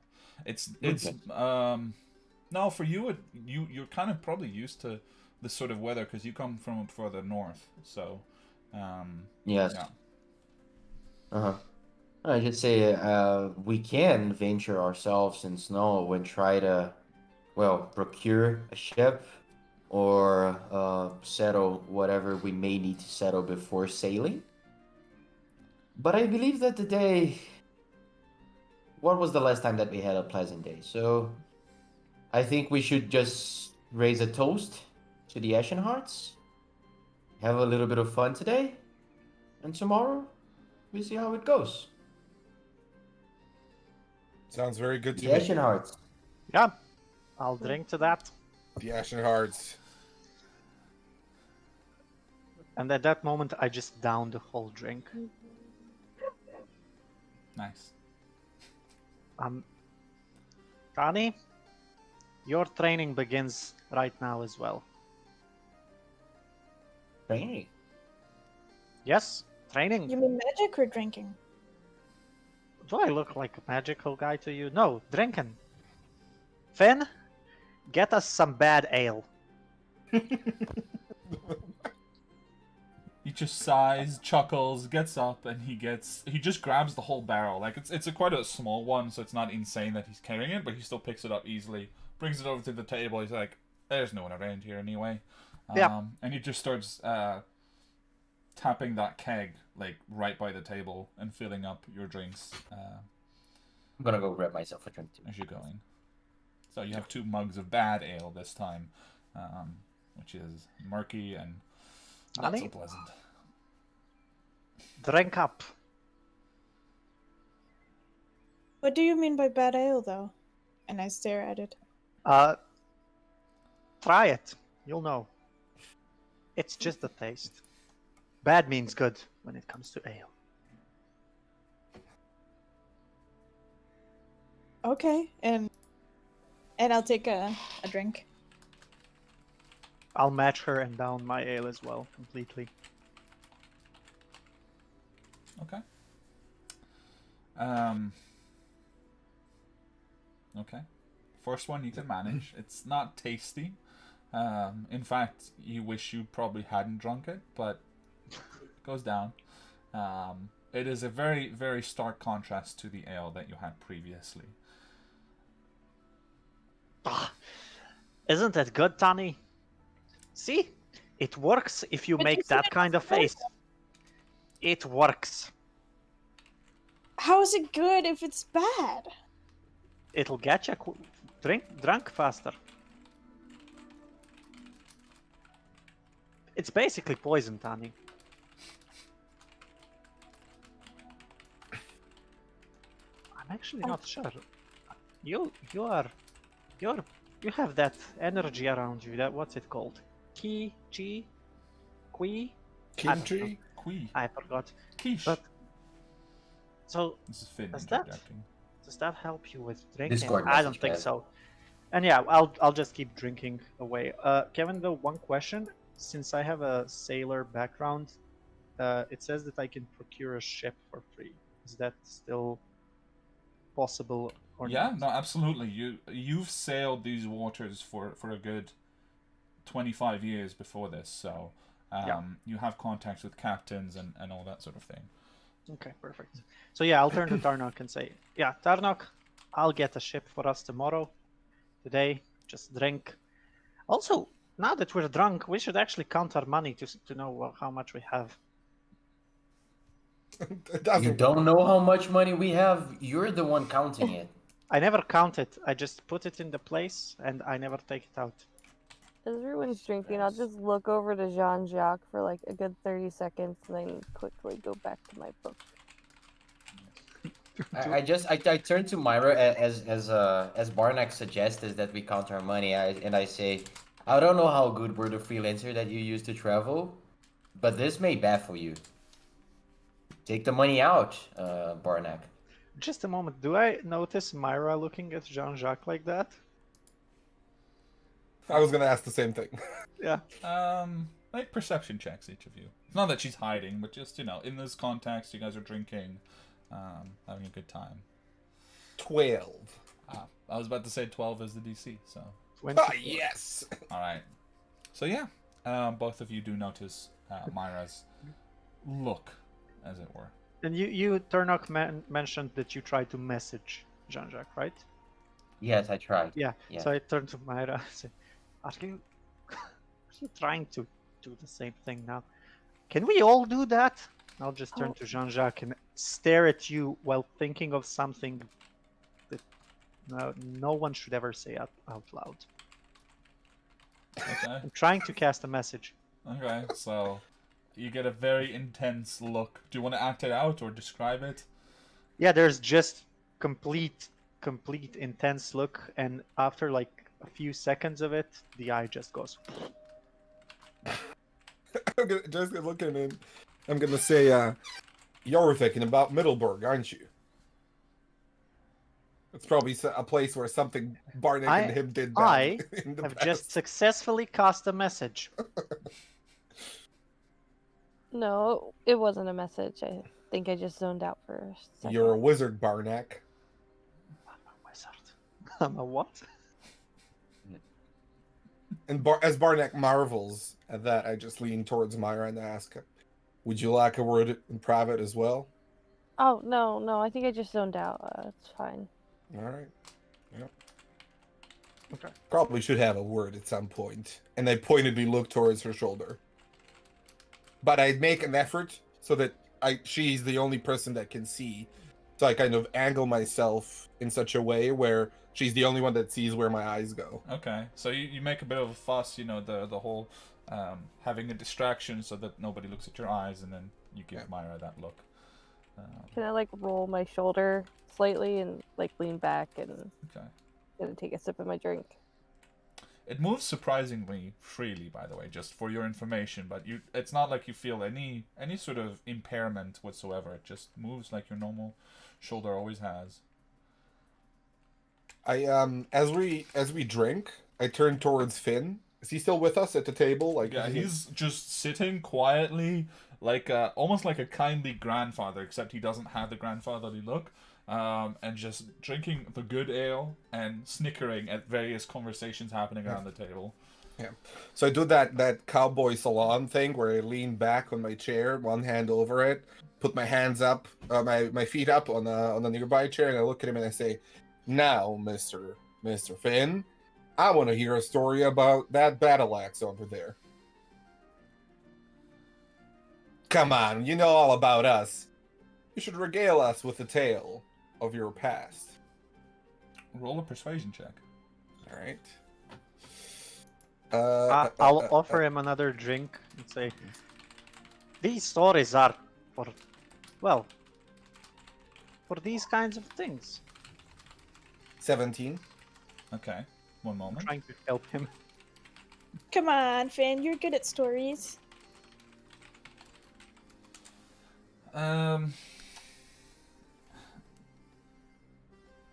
He sits there and he grins for a moment, and he says, "Well, I could, but my best stories are without the axe, such as the time I wrestled 3 giants to the ground right before a lot of bad shit happened. But I did do that. That was a good time. Wow. Aye, so, and he kind of launches into the story, telling of how he was in the north, on the essentially the North Pole. There's like a frozen piece of land to the north, and he claims that he was in the company of one great god called Magni, and a few others that he kind of brushes away almost humorously. But he essentially tells the tale of how they had to take over a town, and it was being held by giants, and he personally wrestled one of their leaders to the ground, and then 2 of his bodyguards as well, and that's how they took part of the town. Before Magni had to, show off and do more impressive things. And that story takes a while to tell, but he definitely, highlights all the clever things, but also how he literally physically overpowered a giant, which, strange credulity, based on the fact that, there is some literal height differences that would prevent some of the things that he is describing, but nonetheless, it makes for an impressive tale. And, in fact, let's see. He rolls a natural 18 on performance, so I would say that he performs quite well in telling this tale. So he keeps you guys busy for a good half hour with that, or for as long as you let him at least. Sorry, I have a message. Oh, it wasn't important if it's mine. Oh, yes, it It's is. me just realizing who Finn is. Is it really? Yeah. Just now? When you tell us stories, I was like, wait, it is. Yeah, it's also the Storm Crow Tavern. Yeah, well, I picked up that. Alright, nods to old campaigns aside, answering Bruno, and aside from that, is there anything in particular that you guys want to do today, or is it mainly reading, drinking, and having a good time to kind of get your spirits back up after everything that's happened? Yeah, I think we may need that. Okay. At least for me. I will say the storm begins to die down in the late afternoon, by which point there's a good meter or so of snow that's outside. It's just completely piled on, and in some places it's even covering all the windows, and you can see where the wind has kind of been blowing the snow to the side through the streets and stuff like that. And also in places there are weird snow banks where you gather people have been moving through. But it begins to die down, and by the evening, while still extremely cold outside, it's no longer snowing, and you gather that by the next day, people will be working to clear the streets and kind of, clear the harbor and get the city in working order again. So, I was gonna say I would like to grab an opportunity to talk to Tani. Sure. Maybe if the others are in a rambunctious mood, in the sense, they're not paying as close attention, I just make my way over to her. And I'll just ask her, Tani, are you okay with this plan that we have for the next little while?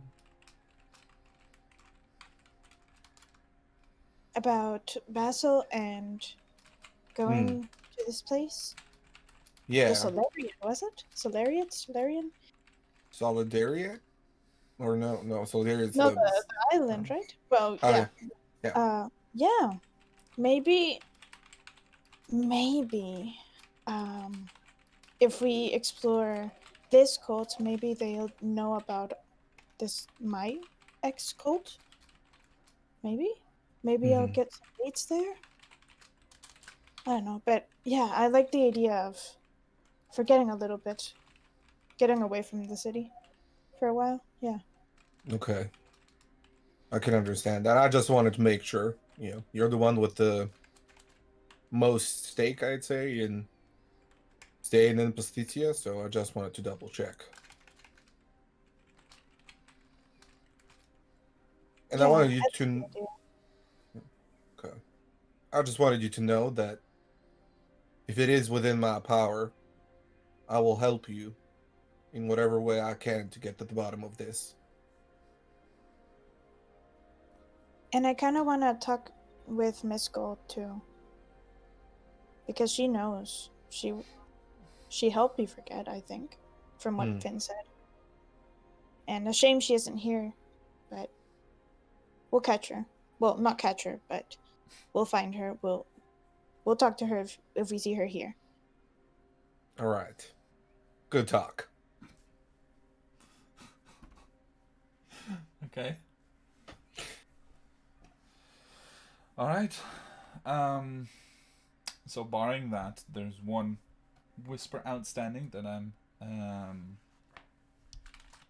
Do I get Tani drunk? Well, that I suppose is the final question of this particular day. Tani, how far do you indulge Barnack as he goes and Barnack's tutelage. tutelage? He's on- tutoring her to drink herself to almost death. Yeah. So Yeah, tutelage every on binge drinking. Every time he tells me to drink or gives me a new one, I drink. But secretly, at one point, I'll tell Finn, like, don't give me bad ales, give me that good one. Okay. All right. So. She's learning. Good. All right. So I will say, if you guys keep this up, both of you make Constitution saving throws. Yeah. Let's just say Barnax has all that talk, but he's drinking with a fucking half fork. Like Tony, I'm sure Tony can drink like a champ. I'm sure. Even not being used to it. Well, there's also hold on, Constitution save is a 9. a 9. Okay. Barnax is 21. Of course it is. Okay. I'd use all my inspiration for this. Okay. So we arrive in the evening when you guys have been, telling more crazy stories, because regardless, everyone's had a few drinks, everyone's hanging out, and the mood starts to pick up a little bit. Finn probably tells a few more insane stories about dragons and wizards and that sort of thing that he supposedly interacted with. And looking at him, you may or may not believe him. But there comes a moment, Barnack, where you call for another ale for Tani and yourself, and you look over, and Tani is sitting kind of in her chair, head lolling. She's not quite out yet. It's not like you go out immediately, but you're definitely more heavily affected currently than Barnack is, by quite a bit. As Any Finn response? tells us of his dragons, I also completely drunk just tell him our Okay. meeting with a dragon. And if no one stops me, anyone at least sane enough here, if they don't stop me, I'll tell the whole story. Like, I'll just recall and Okay. retell the whole story with everything there. Okay, so then the question becomes, first and foremost, Jean-Jacques. Well, Jean-Jacques the only one who could reasonably want to stop him, because Tani is drunk, and Jean-Jacques is the only one who has had this impulse to keep this a secret, because Turnok wasn't there yet. So Jean-Jacques, what is your drinking like during this day, first of all? Well, Barnack, I saw somebody in chat say Barnack has proficiency in drinking. Jean-Jacques has proficiency in drinking with Barnack. So whenever they drink together, Jean-Jacques does this thing where he orders one glass of ale and then asks the barkeep to pour him one glass of water Okay. as the second one comes in. So he alternates so that he stays sober enough.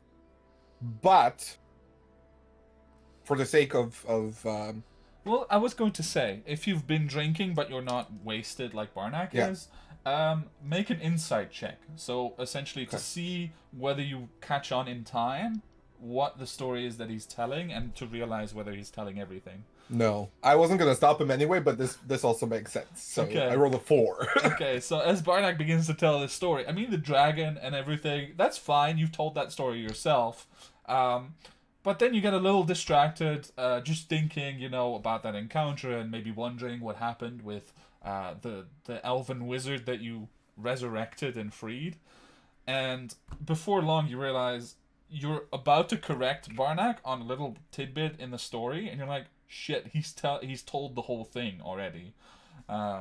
So at that point, you realize he's just told the whole thing to. So Barnak, if you could please, because Turnok and Myra, I don't believe have heard this whole story. Please enlighten them as to what is going on. So, we were in a forest, 4 of us, Kor, Jean-Jacques, Tani, and me, and we were minding our own business, actually. We were just taking a stroll, and then there was a huge storm. And we saw a dragon that was bound. Was he bound? Not was physically. Not physically. It was dragging itself away from. It was, yeah. There was a dragon that was bound to someone. We didn't know. So we went into a cave, and we found spirit. And at that point, like, I yell at Jean-Jacques, who's sitting somewhere not completely close. So I'm like, "Is it a spirit?" And since he didn't catch on, he was like, "Yeah."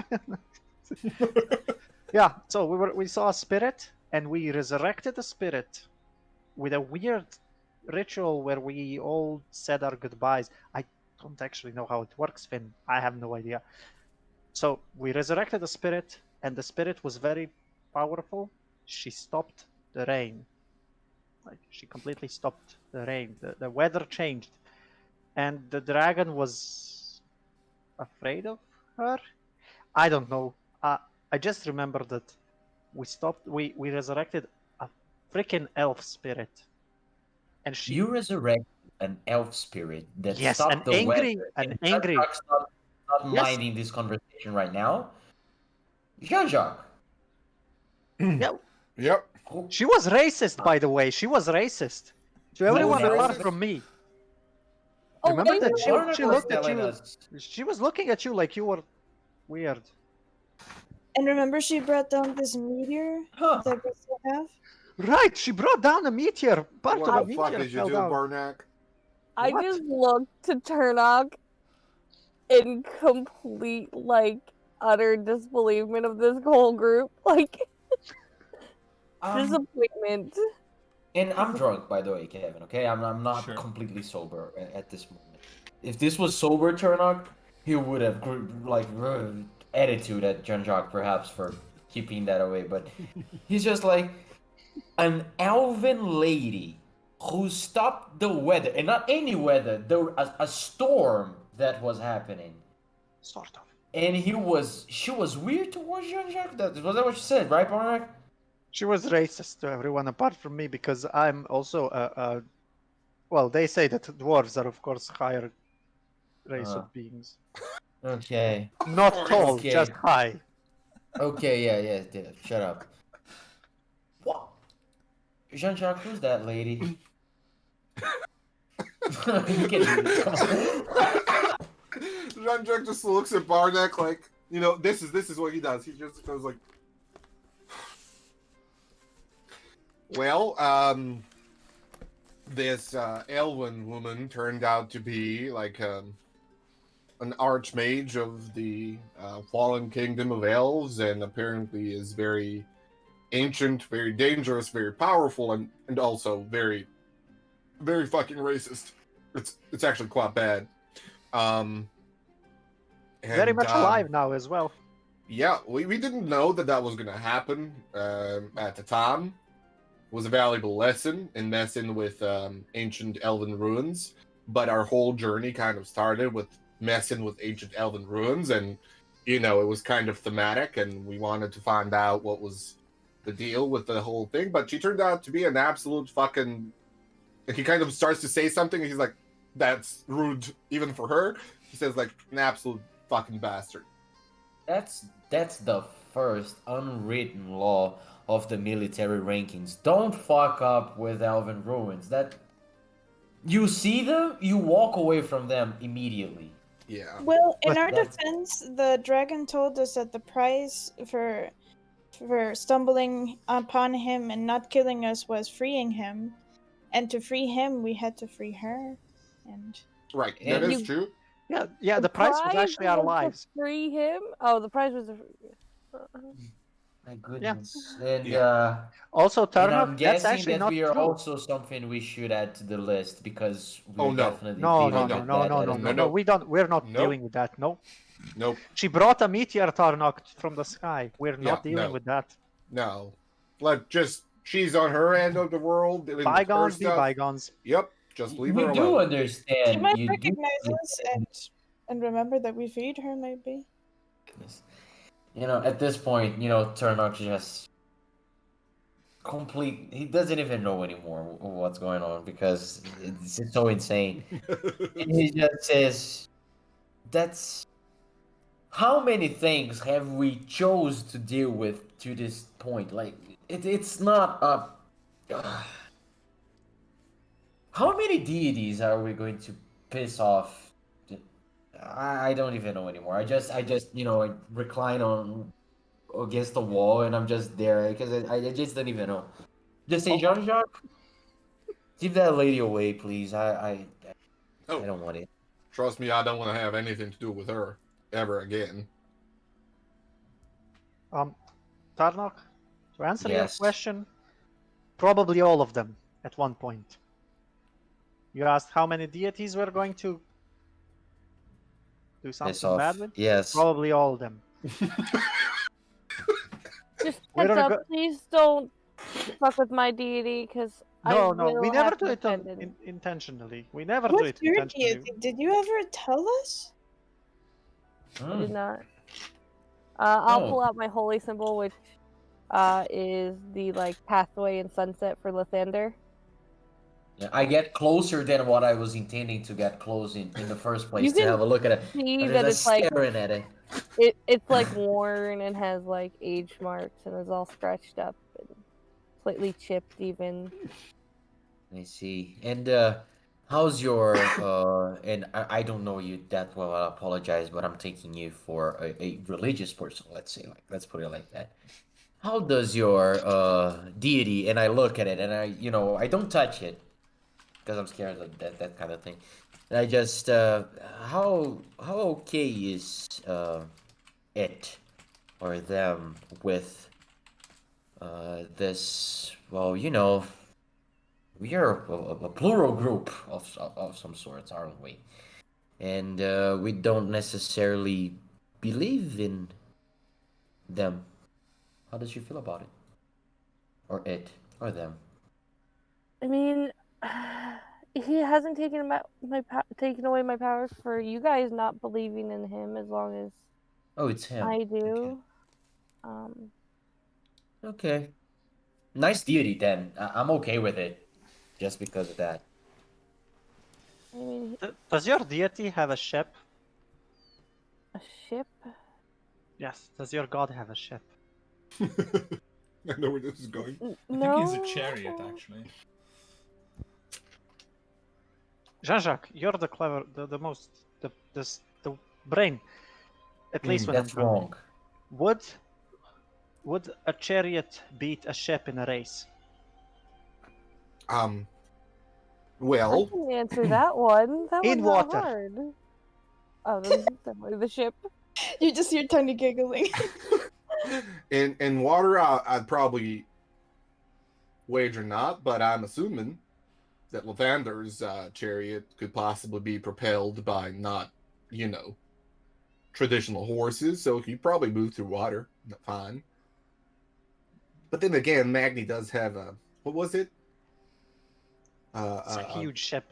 Huge ship. No, very, very useful information. Bardak, for a sailor, you know your ships quite well. See, everything I've heard about Magni is that his ship is not as large as the stories say it is. What? Oh no. Oh, no, you didn't. Please take a point of inspiration, Chansey. Oh, Wow. No. Also, nice to see Echo still in there. Wow. Oh no. Barnek? Yeah. And by the way, at that comment, Finn immediately pipes up and goes, "It definitely isn't." Fucking bastard. I just Thunder outside. I'm just oh, you're mingling so well already, Myra. That's great. That's just great. And I noticed that my beer, because of the warmth of my hand, is already warm enough to not be that tasteful to drink. Sure. And I just I pour a little bit of cold air in it, just to make it cold again. See, I see that and I try to do the same thing. So I blow on mine. That's just gonna make it worse, Tony. Yeah, but at this point, Turnock's at that moment that whoever proposes that we call it a day, we're calling it a day. He's just, Tarnok, yeah. are we going to go get a ship now? Now? Yeah, now. Yes, let's go. Now, Dark fellas, out. I do believe, ship captains are appreciative of a little bit of drunkenness, but perhaps, all things considered, we should do this tomorrow. I'm pretty sure that at this stage we're going to be able to bargain a way better price. Don't you agree, Barnek? Yeah, they know me. All of them know me. Every single sailor here knows who I am. That's kind of the problem, Barnet. Let's bet on that then. Tomorrow, when we go get a ship, I want you to approach the first sailor you see. The first one. You don't get to choose, and you need to treat them like they know you. That's a deal. Put it here. Okay.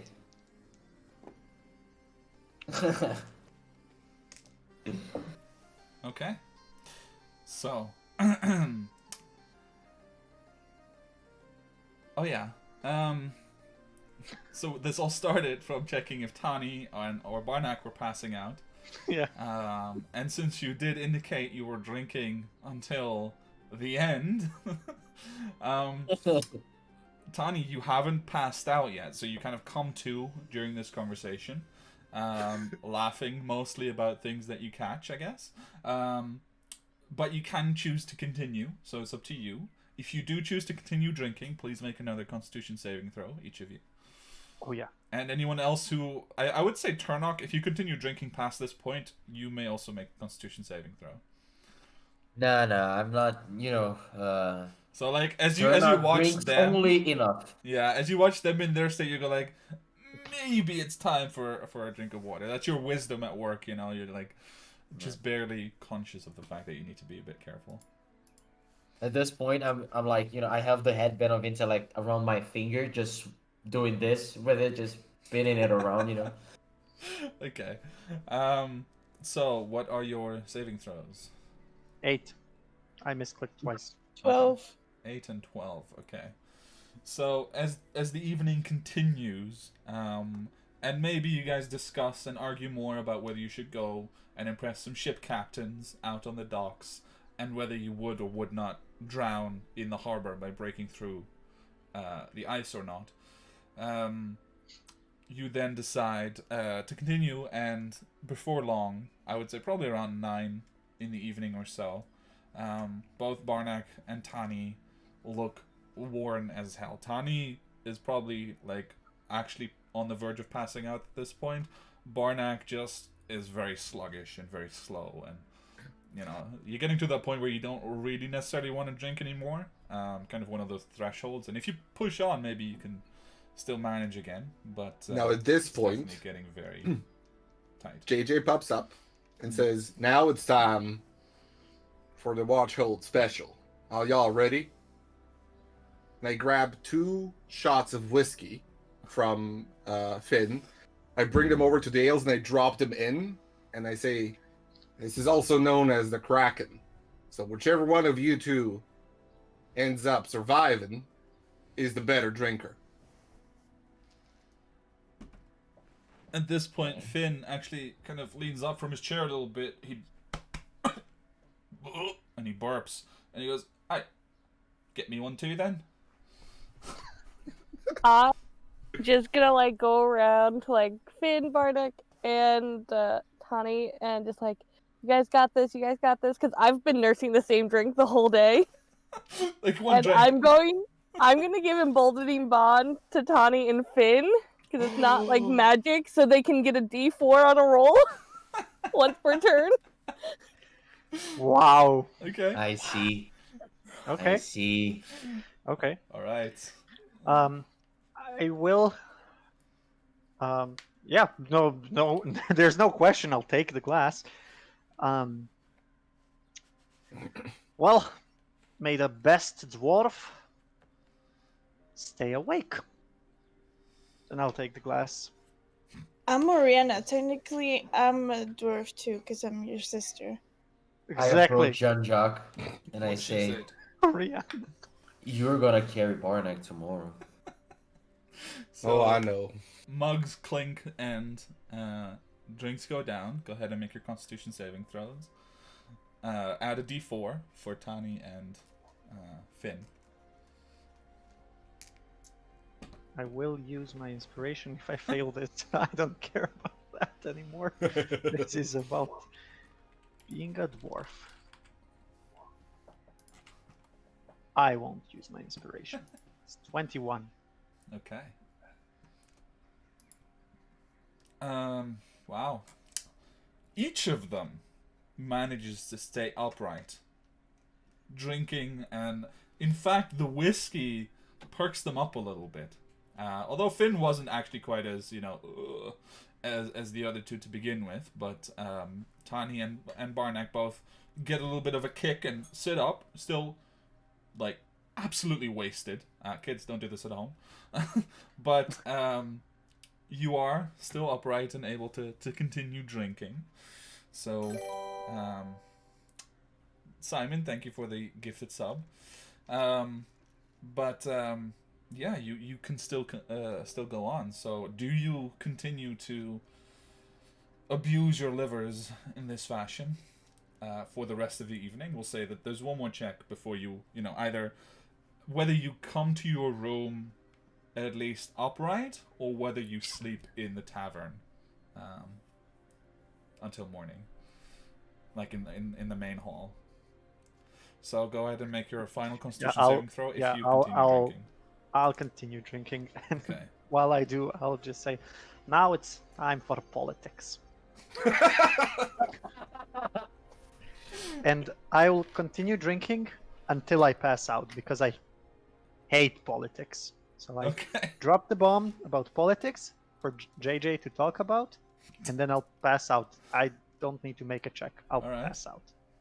All right. Is JJ that kind of guy that is just waiting for someone to bring it up, so he can start going off? Yeah, Probably. I think so. Yeah, I won't even say time for politics. I'll say, what's the You just need something, Barnick. The Republic, huh? That's what you need. Yeah, I'm thinking.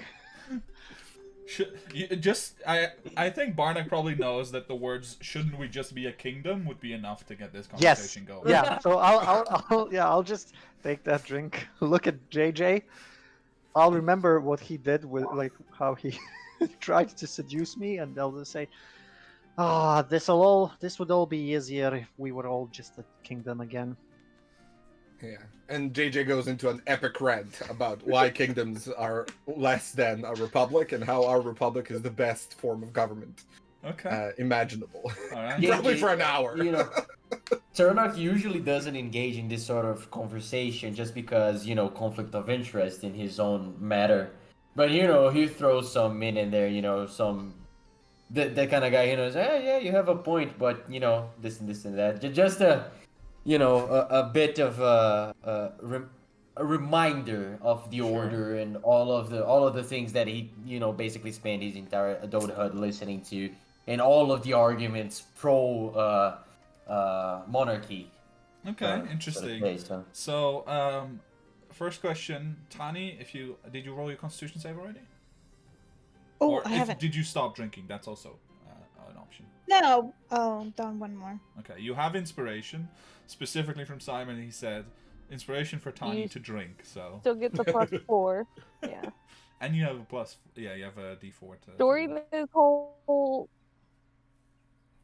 whole kingdom Oh. debate, We're losing you, Chansey. Myra. Jancy. Hello? Yeah, you disconnected on Zoom as well. And I just died. Yeah, my net just died. Okay. It's reconnecting. Okay, no worries. Just hop back in when you're ready. And we didn't hear what you just tried to say. Yeah. As long as you can hear me. I don't know why my net went out. All right. But during the whole kingdom, like argument, debate, Myra just pipes in with nonsensical things like to be a devil's advocate, and then just to get the conversation more out of sure. what it was going. And I think maybe Jean-Jacques and Turnock and Myra are a little surprised as Finn also begins to contribute with some fairly well thought out discussion points as well of his own, and he begins to discuss a sort of middle ground because he comes from a place that no longer exists, the Heart Imperial, in which they had a sort of duality between the two with a royal family, but they also had like a parliamentary system, and it becomes this really, really deep discussion. You just watch Barnack drink more and more and more as he just like disappears entirely against the table, and then before long, Tani manages to stay awake until the end. After a bit of a faltering start, you manage to make it all the way to the end of the evening without dropping, to the ground, as Barnack has allowed himself to do. And as the discussion comes to a close and, you guys have a final nightcap together, which seems excessive, but you might as well. It is actually Finn who picks up Barnack and carries him to a bed upstairs to sleep it off in. So, with that, the night ends, and Friday passes, the Ashen Hearts finding a little common ground, sharing some secrets, and establishing their friendships a little better. And we come quickly to the early morning, well, probably late morning for some, of March 17th, which is a Saturday. And each of you comes to in your own time. Those of you who drank heavily, probably closer to 10 or 11 in the morning. The others can be up earlier if you wish. Outside, there's still a heavy pack of snow, but you can see that there's been work done to actually clear some of the streets. And you actually still see people in government robes who are walking through the streets and periodically casting spells, very minor cantrips, to burn away or to melt the snow and burn it away and clear it so that carts and wagons and people can actually pass through the streets again and make Positia a usable city. And on the horizon, you briefly sometimes see like a spark of flame above the horizon, and you know that people are in the bay also working on the ice actually to break it to make sure that ships can pass to and from Positia. So you with or without a headache, eventually the Ashen Hearts gather up again. This time there are a few patrons, a few early sailors, and in fact one of these wizard apprentices, what seems to be a very young half-elf, who have come in from the cold to warm themselves and have a little breakfast, or probably closer to brunch. And you guys can gather up, nurse a headache, and decide where you want to go on this Saturday. I have a question, Kevin. Yes. Is it possible, to the best of JJ's and probably Barnack's knowledge, to rent like a single mast skiff as opposed to charter a proper ship and sail to this island? Definitely you could. In fact, with an island this close, you could very much just pay a fishing boat to take you out there. Yeah. It's not unheard of. But Yeah, it, I'm just it thinking isn't. because it's Isn't the island like somewhere that people really don't go? Yeah. That's close the to? downside is you might have Mhm. some trouble getting someone to go there because Yeah. they don't want to. yeah, that's why I'm asking about renting a skiff because Barnack and JJ both are experienced sailors. Oh, you mean so... an unused Internal. one? Yeah. Interlock. Okay, yeah. I would say that would you might have a chance, but that would require some investigation to see if there's something that's readily available, on such short notice. Because even if there is one, it might take a day or two to get it ready for operation. But you can definitely try. Yeah, I'll let Barnack helm the search because he's the experienced one when it comes to this. But I'll remind him, considering the hangover, about the possibility of renting a single mast skiff. All right. As Probably opposed several to times. Remind him about. probably several times. Yeah. Yeah. All right. In that case, Barnack, since you're getting help, you have advantage on this check, and I would like you to roll a d20 plus your charisma bonus plus your proficiency bonus. Okay, let me see if I have anything like that.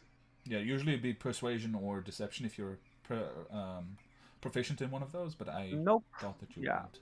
I don't think I am in any charisma things. Yeah, so I'll just roll my proficiency, just second 3, and my charisma 0. Okay.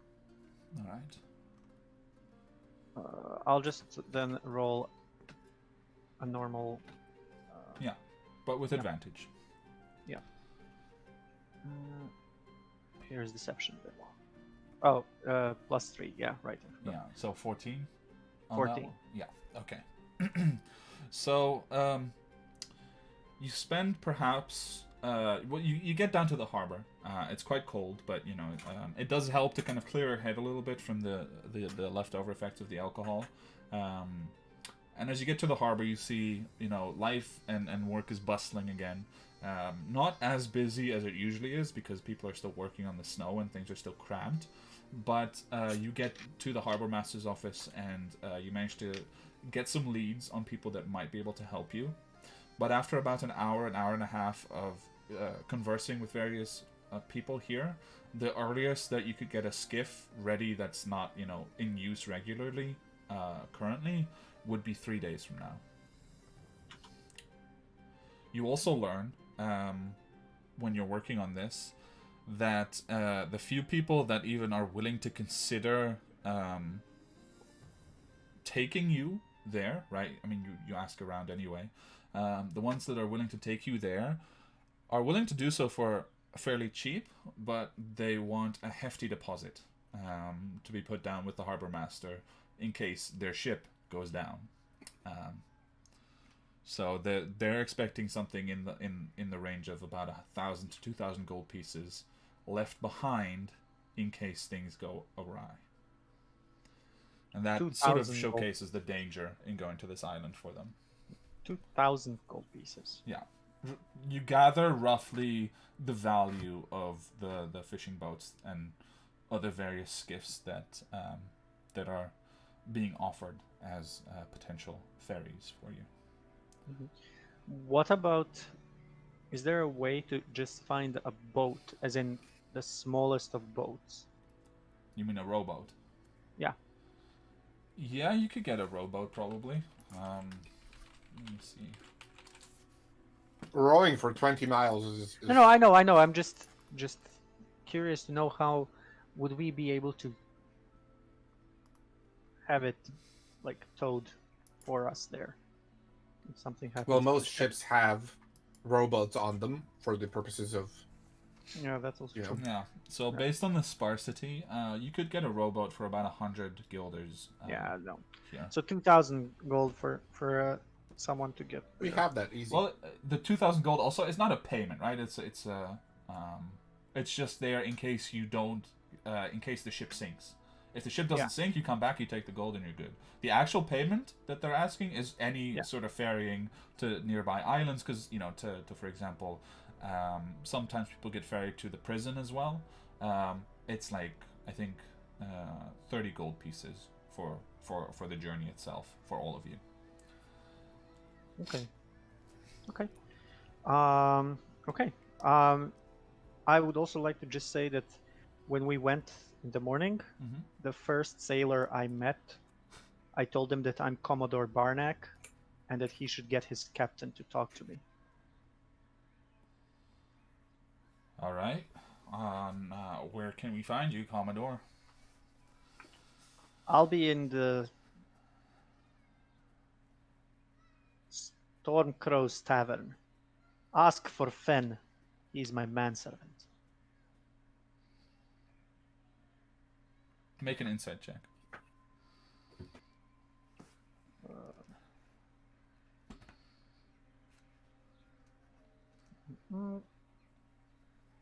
Just a second. Here it is. That was it. Sorry. Forgot to turn it off. So 12. Okay. It takes you a moment to realize, but the man is definitely amused and not taking you seriously at all. Yeah. And as he walks away, saying, "Of course, aye, aye," and he's about to say "Captain," and he says "Commodore," and he makes like a mock salute, and he walks away. I turn it to Turnock and say, "There. Maybe piss drunk, but a man of my word. Dwarf."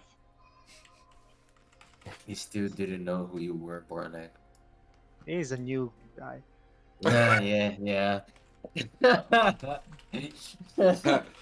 JJ looks at Turnock and just says like, Yeah. We'll discuss what were the terms of the bet, or what do I win with this later on. But I'll hold you to it.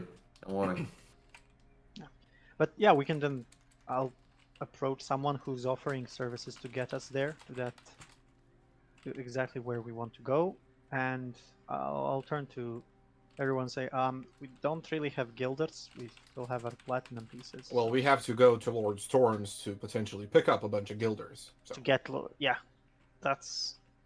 need to get there. I completely forgot about that. Should have done that already before going here, but yeah. Jean-Jacques, why That's what a yeah, night of drinking do to you. you should have told us that before we got here.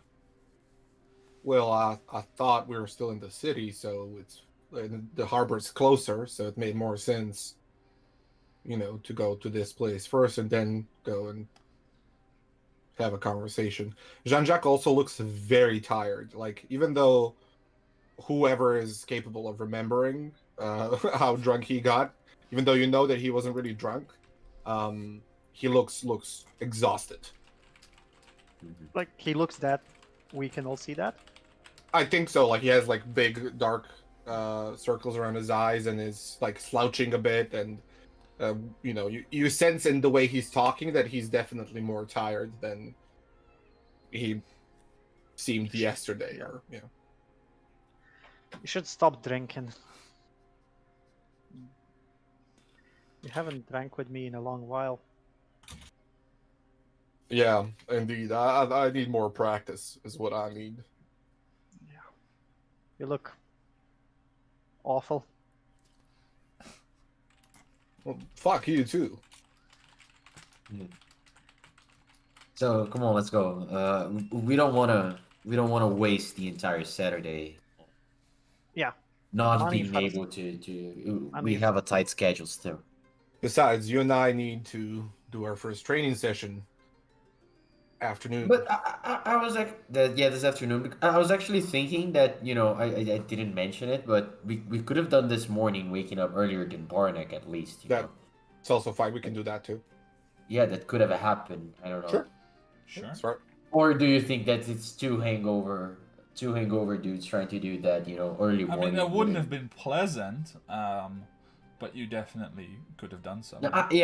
No, actually, I think that both me and JJ would try to do it with like. Maybe not the now. following happened. You woke up early with this in mind, and you got up, and everything hurt, and you got to JJ's door, and you knocked, and he opened, and you just looked at each other, and just walked away back to bed. Yes. Yeah. Okay. Yeah. But we can also practice on our way to the island. We'll have a good hour perhaps. So yeah, At least the basics or something. I don't know how you're going to handle this. You will find out soon enough. Where did I get into? JJ is my fucking teacher now. I'm screwed. Imagine you're getting taught by a person whose teacher was a sadistic, all-powerful mother who, brought all kinds of hurt onto him in order to drill these things into him. So it's effective. Amazing. All right. So in the meantime, as you guys are talking, you're going to Lord Storm's. Yeah. Okay. So, in the interest of time, we'll keep this quite short. It's pretty easy to get there. Thankfully, the main streets have been opened. You notice that there are a lot of alleyways and side streets that are not cleared, but the main streets up towards the Noble District are easily cleared. However, as you get to the estate itself, that has not been cleared. So you come to this place where there's just a square of snow that goes up to like a meter and maybe like a meter and a half in some places. And you sort of have to probably use Jean-Jacques' talents and maybe just some physical force to move the snow aside and actually make if it's not hard packed, I'll just use gust to blow some of it away at least. Oh no, it's like a meter of snow. It's too heavy to really blow, but you have your because flame. The way I view it is like we obviously have cantrips and we have spells, but they're also just natural inherent abilities of using magic in a more freeform way that I imagine are probably at play here. So you just managed to evoke some of the heat, for example, that you use for a firebolt, and instead just start to melt it away. But it goes quite slow. So as I am doing that, maybe I just bring it up until the point of casting, and there's just a red glow in my hands. I motion to Turnock, and I just go into a brief explanation of how magic courses through our entire bodies, and how when you're casting magic, you're focusing it into a focal point and using.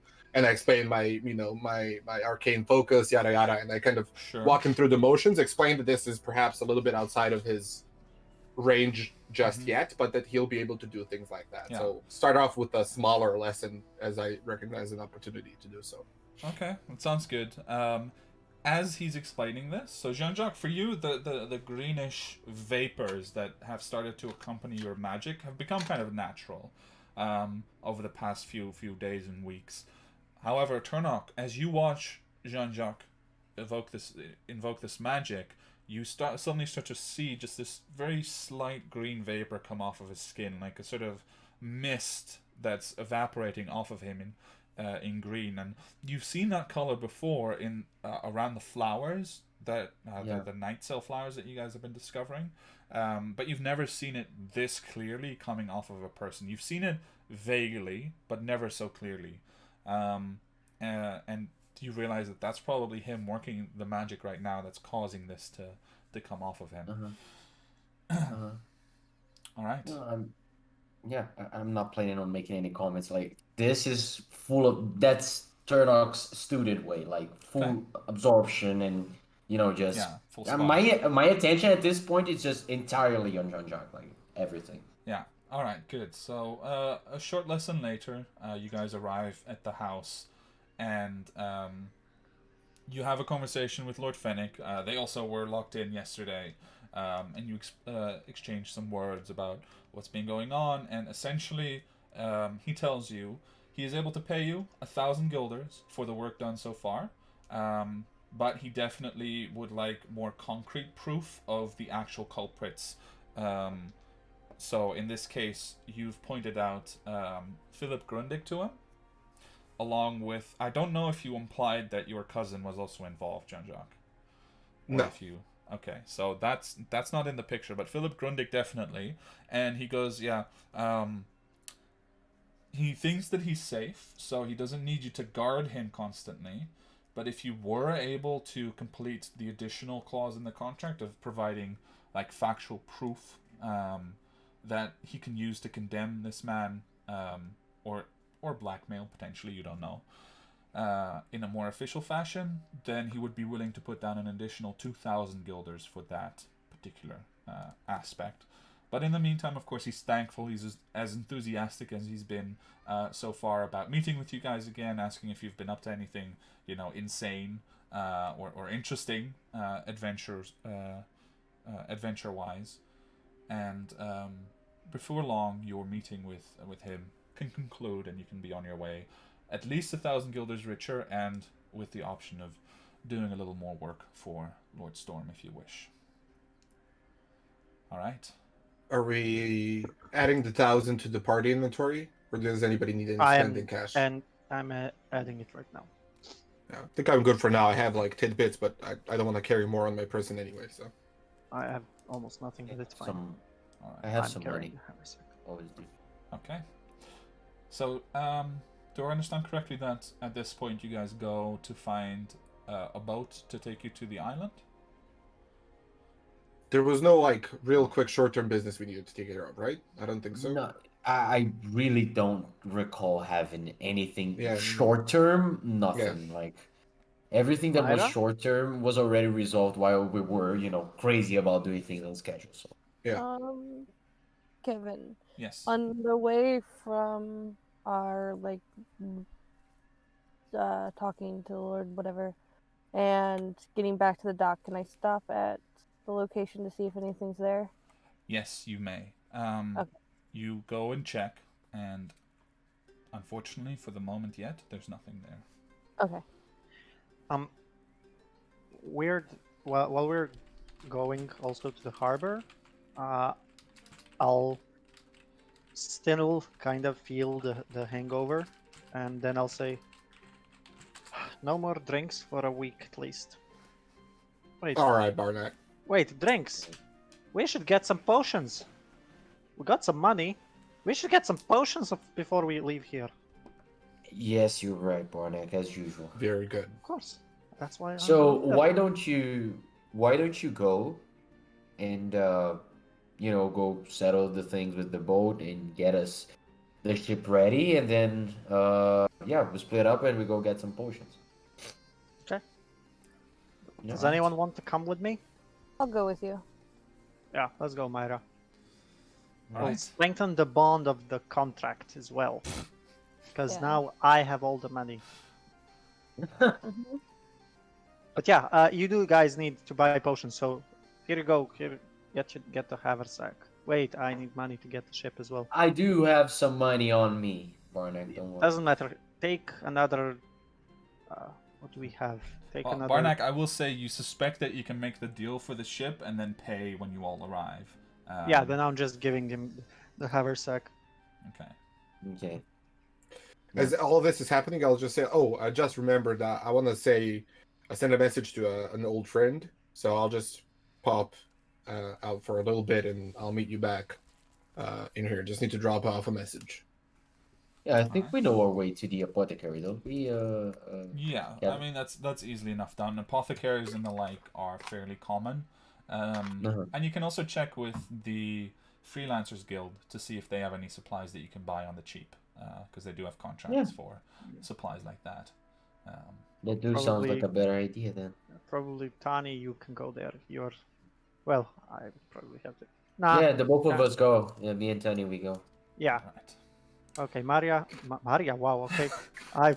Sorry, Myra. You're Sorry. still That's drunk. no. That's me. Sorry. That's on me. Maria, what the fuck? Yeah. I called Tani the wrong name for like 3 weeks in a row. I like how it Mm. sounded though. Yeah. So Myra, you and I will go to the docks. You two go get some potions from. Oh, Tani.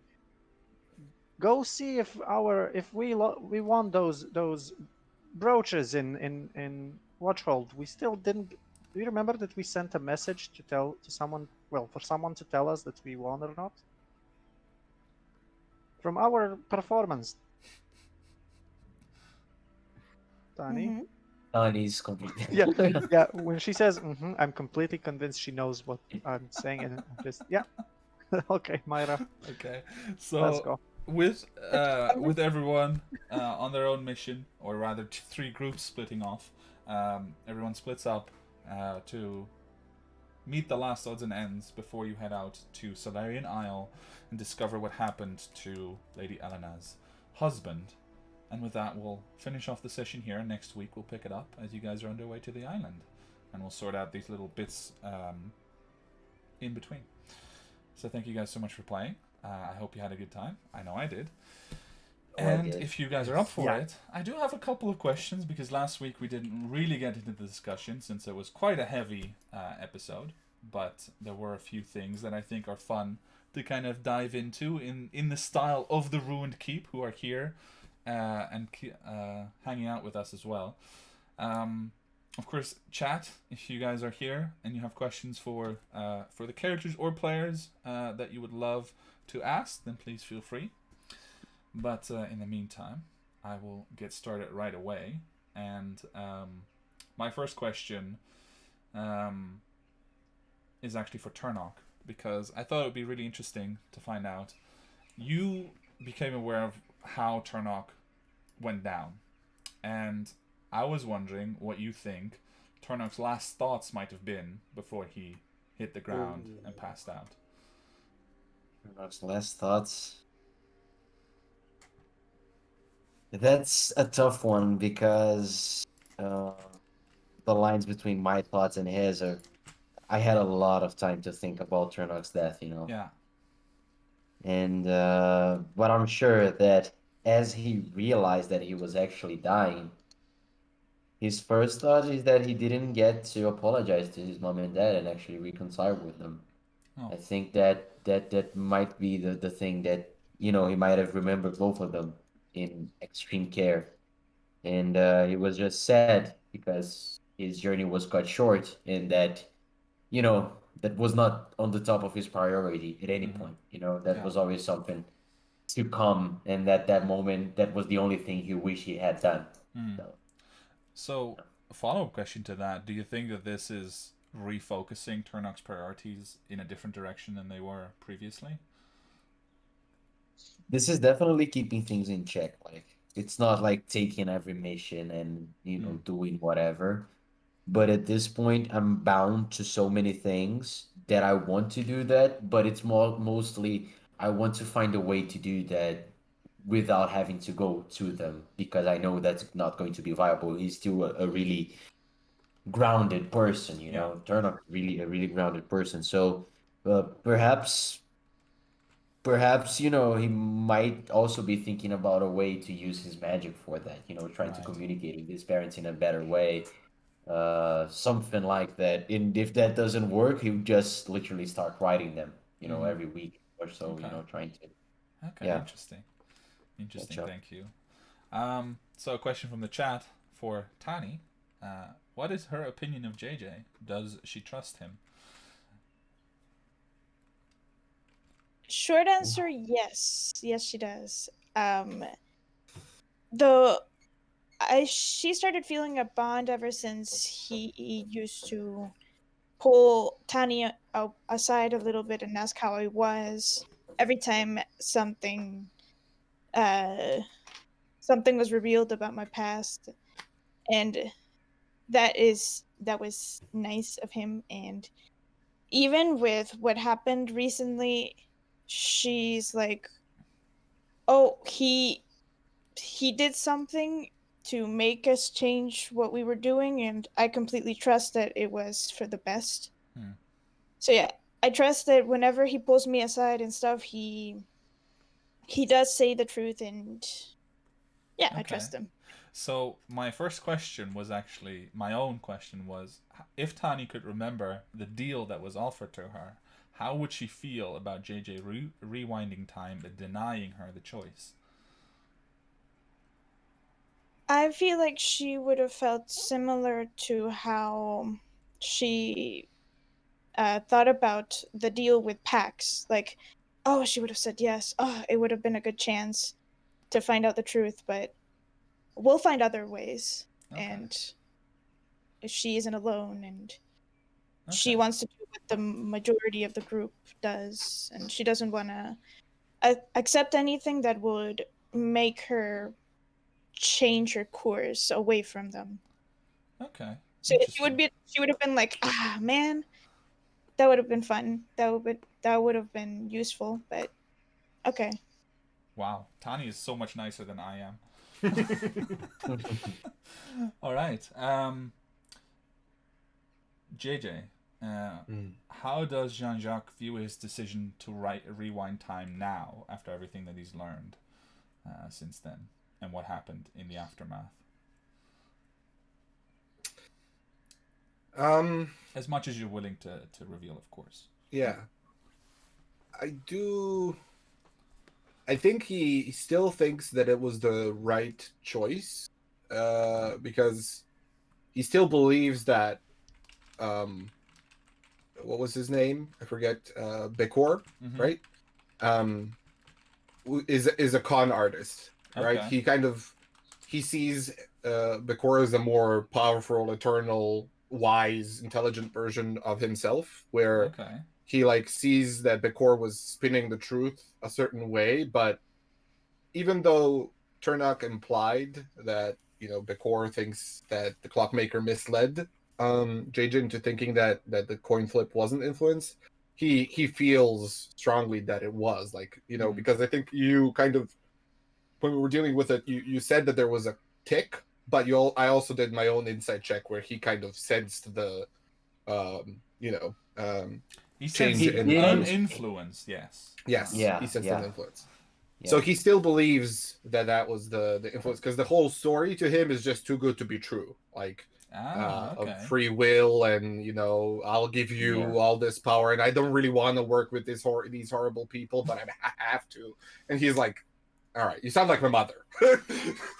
So he's Okay. still he's positive in the choice itself, but he's starting to think that the repercussions are going to be more severe and more kind of deeper than he originally anticipated. Like, his thought was, we're going to rewind time, jump out, and get the hell away. With Turnock accepting the deal after dying, becoming this, sort of indentured servant, Mhm. and him making a seemingly more substantial tie with the clockmaker himself, I think he's starting to appreciate that the consequences of his actions are a little bit more monumental than he originally intended. Okay. Interesting. Um, Interesting. Thank you. Okay. Barnack. So we have a question from the chat. How did Okay. Barnack become the leader of the Ashen Hearts, and was it a drinking competition? Oh, no, it wasn't a drinking competition. It was due to his merits, his skills with a bow, his quick wit, intelligence, strength, and his charisma. And the fact that he says that he's the leader all the time. Oh yeah, and the fact that he says he's the leader all the time and no one disputes it at all. And then at one point, I think, if I remember correctly, it was when we arrived to Fort Orange. Mm-hmm. An official asked us who the leader was, and Barnack Yeah. said it, The soldier. and no one said a thing about it. Okay. Ironclad arguments, obviously. Yeah. I don't think anyone here could possibly argue with that. So, Nope. with that in mind, and Barnack being the official, completely official leader of the Ashen Hearts, how does Barnack feel about Turnock taking a more active role in also guiding the party's actions and getting them to talk about things and, work on things? He is very happy. Okay. He's very happy because it's not about leading the group. It's about having a cohesive unit. Because Barnack has trained as a freelancer for a while, and he's seen what freelancer groups can be, like an actual cohesive unit. Mm-hmm. He also still remembers when he was young how that cohesive unit worked when he was very young on the ship. Mm-hmm. It looked like they were like masters of their trade, let's say, because they work together. So having more people trying to have everyone work together is a huge thing for him. So yeah, he loves it. He doesn't feel like Turnock is trying to be the leader or something. No, he has no notion of that, because even though he says he's the leader, he isn't. He doesn't think that he can have like the last say and just top everyone else. Okay. He doesn't feel like that. He doesn't feel like the actual boss. So he's more like the prime minister, and they still have to vote. Yeah. Yeah. Kinda. Okay. Last time someone said it very well in chat, or the time before that. He's basically the Rose. Okay. Fair enough. Fair enough. Myra. Well, how does Myra feel about the situation developing on her left arm? As much as you're willing to share, again, of course. Just trying to ignore it. She doesn't pay attention to it. Not happening. Sure. You don't look at it, it'll go away. Yeah, if I don't pay attention, it just go away. It's what every millennial does in the U.S. when they get injured. They pretend it does not exist because they can't afford healthcare. Well, damn. Okay. Okay. Well, that's the true. I mean, It's true. But damn. All right. That's fair enough. Coming in with some truth. Different question, but also for Myra. Who in the Ashen Hearts does Myra like best right now? After a day of connecting and getting to know each other a bit better and not dying constantly. Tawny. Okay. Only one Myra trusts right now. Probably clever. Holy. All right. Thank you. Let's see here. Oh yeah, Turnock. So last time, Turnock discovered that in the aftermath of his choice, he's no longer able to make contact with the spirit that he's bonded. How does he feel about that, and how do you think that's affecting his decision making at the moment? well, first of all, he was a bit lost, but having that conversation with Jean-Jacques and knowing that, although he's alone in a different way that hasn't felt before, he's not alone, and although there are secrets and there are things that there's still trust, and this was the thing that was bothering Turnock the most. There wasn't trust between him and Jean-Jacques. And I think that now, of course, trust is something that you build with actions rather than conversations and words and promises and whatever. Mm-hmm. But there's a build up to that. So he's feeling less alone. And the way that affects it is he really wants to reconnect with that. But at the moment, he's trying to make not that big of a deal of it. In the sense that this is a consequence of a choice I made and I need to deal with it instead of just losing because of it. Yeah. So he is really willing to reconnect with that because he hasn't abandoned the order. He still intends on fulfilling the his promise to the government and going back and facing trial and stuff like that. So he still has that duty with the order. He hasn't ignored that, but he doesn't feel like he's not able to do that alone without Right. the spirit, so he needs that. Yeah. And that's his thing. He needs to get that back before actually facing the order again, because it would be too much of a disgrace, the honor of having, imagine your argument. You break the law. You're here. You're telling us that you didn't do all of these things, but your spirit warrior that walks with you has also abandoned you. So he knows you better than any of us here, and he doesn't believe in you. Yeah. How should we? Okay. That's kind of his thought process. Yeah, that makes a lot of sense. All right. Tani. If Tani could learn one thing about herself or the world immediately, what do you think it would be? And why that? Whoa, so many options. But I think if she could only choose one thing she would choose to master a little bit more the spirituality behind her monastery. Okay. Wow. Yep, because I like to imagine she wasn't the mm, the bestest of students in the sense that she was maybe better at punching and martial arts rather than connecting with the goddess Mm-hmm. and all of that.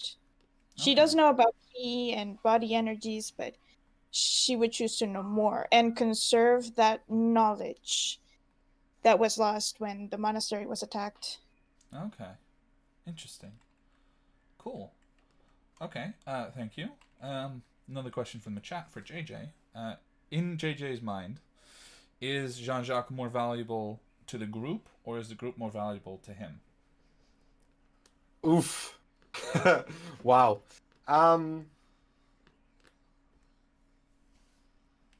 I think he believes that the group is more valuable to him. And sort of the story he shared with Turnock today was sort of the first step in admitting that to himself. Because a lot of the secrecy and a lot of the beating around the bush with the group is primarily because he's afraid to lose them because they've Exactly. come to mean a lot. Right. So I think he recognizes that they're more valuable to him than he is to the group, but that also for him is a source of fear and kind of an anticipation of pain. Oh man, we love our broken people, don't we? Just a comment on that. I think Turnock at that moment he truly understood JJ like a lot. Like it went up a lot to the understanding of the character of JJ because saying that Turnock just realized he would do the exact same thing, right? That's it. Like it's true empathy at that moment happened because he realized that in put in the same spot as JJ, he would do the exact same thing. Yeah. All right. And final question, actually for Barnack. Actually, similar question to what I asked earlier to someone else. But if Barnack could remember the deal that was offered to him, how would he feel about Jean-Jacques and the rewinding of time?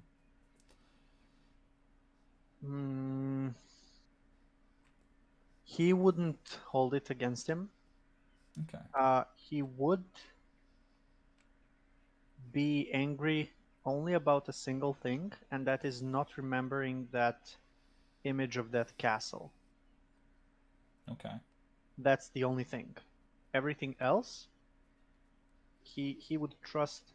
He trusts Jean-Jacques very much, and he doesn't trust him. Let's say he knows that Jean-Jacques is a politically active person. Let's call it like that, and he doesn't care about that. He doesn't care about who his mother is. He doesn't care about lords and ladies, but he knows that he can trust him and count on him when the time is dire, whatever the problem is. So when he did that, the rewind thing, and when he said we'll talk later, Barnack was like, okay, we'll talk later. And when he explained it as the way he did, that was fine. He said he made the choice that he thought was right, and Barnack respects that. So the only thing that he would like to remember was that single scene in the castle. But apart from that, Okay. it Interesting. doesn't present him at all. Huh. Okay. Interesting. Well, guys. Let me just put it in another way. He really wants to figure out what happened back then, but not if it means burning the bridges he has now. Okay. That's a nice way of putting it. And probably Question. illustrates why If I Barnack may. is at the heart of the party at the moment. I have a question, if I may, Yeah, about go ahead. this.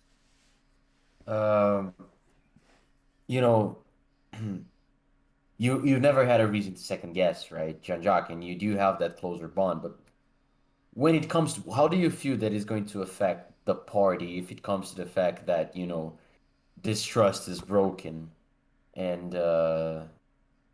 because I believe that this wouldn't affect solely your relationship with Jean-Jacques. This is about the way you look at the world and how the world looks at you back. So how do you believe that that's going to affect everybody? If it comes to that, obviously. That's a tough question, though. Yeah.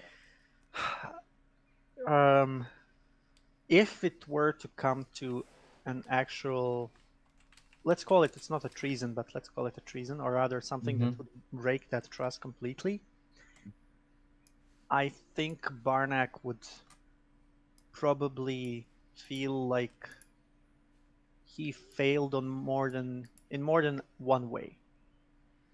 And what you said about the party, he would probably stop being the one that, as you said, Kevin, heart of the party. He wouldn't be that. That there is no way that he would feel betrayed, not just by Jean-Jacques, but also by his own ability to judge others. And he thinks that he can judge them pretty well. And that would kind of make him closer to his dad, and that would then facilitate more questions for him that he might not be able to answer immediately in the party, but maybe in his family or somewhere else. Wow. I also just wanted to add that as Milos was explaining how Barnack views his relationship with JJ, I felt like that's just such a perfect reason for JJ to like Barnack the most and become friends with him. Because I think Barnack was the first friend that JJ made after the events that I mentioned today. And it was probably because Barnack just doesn't give a shit.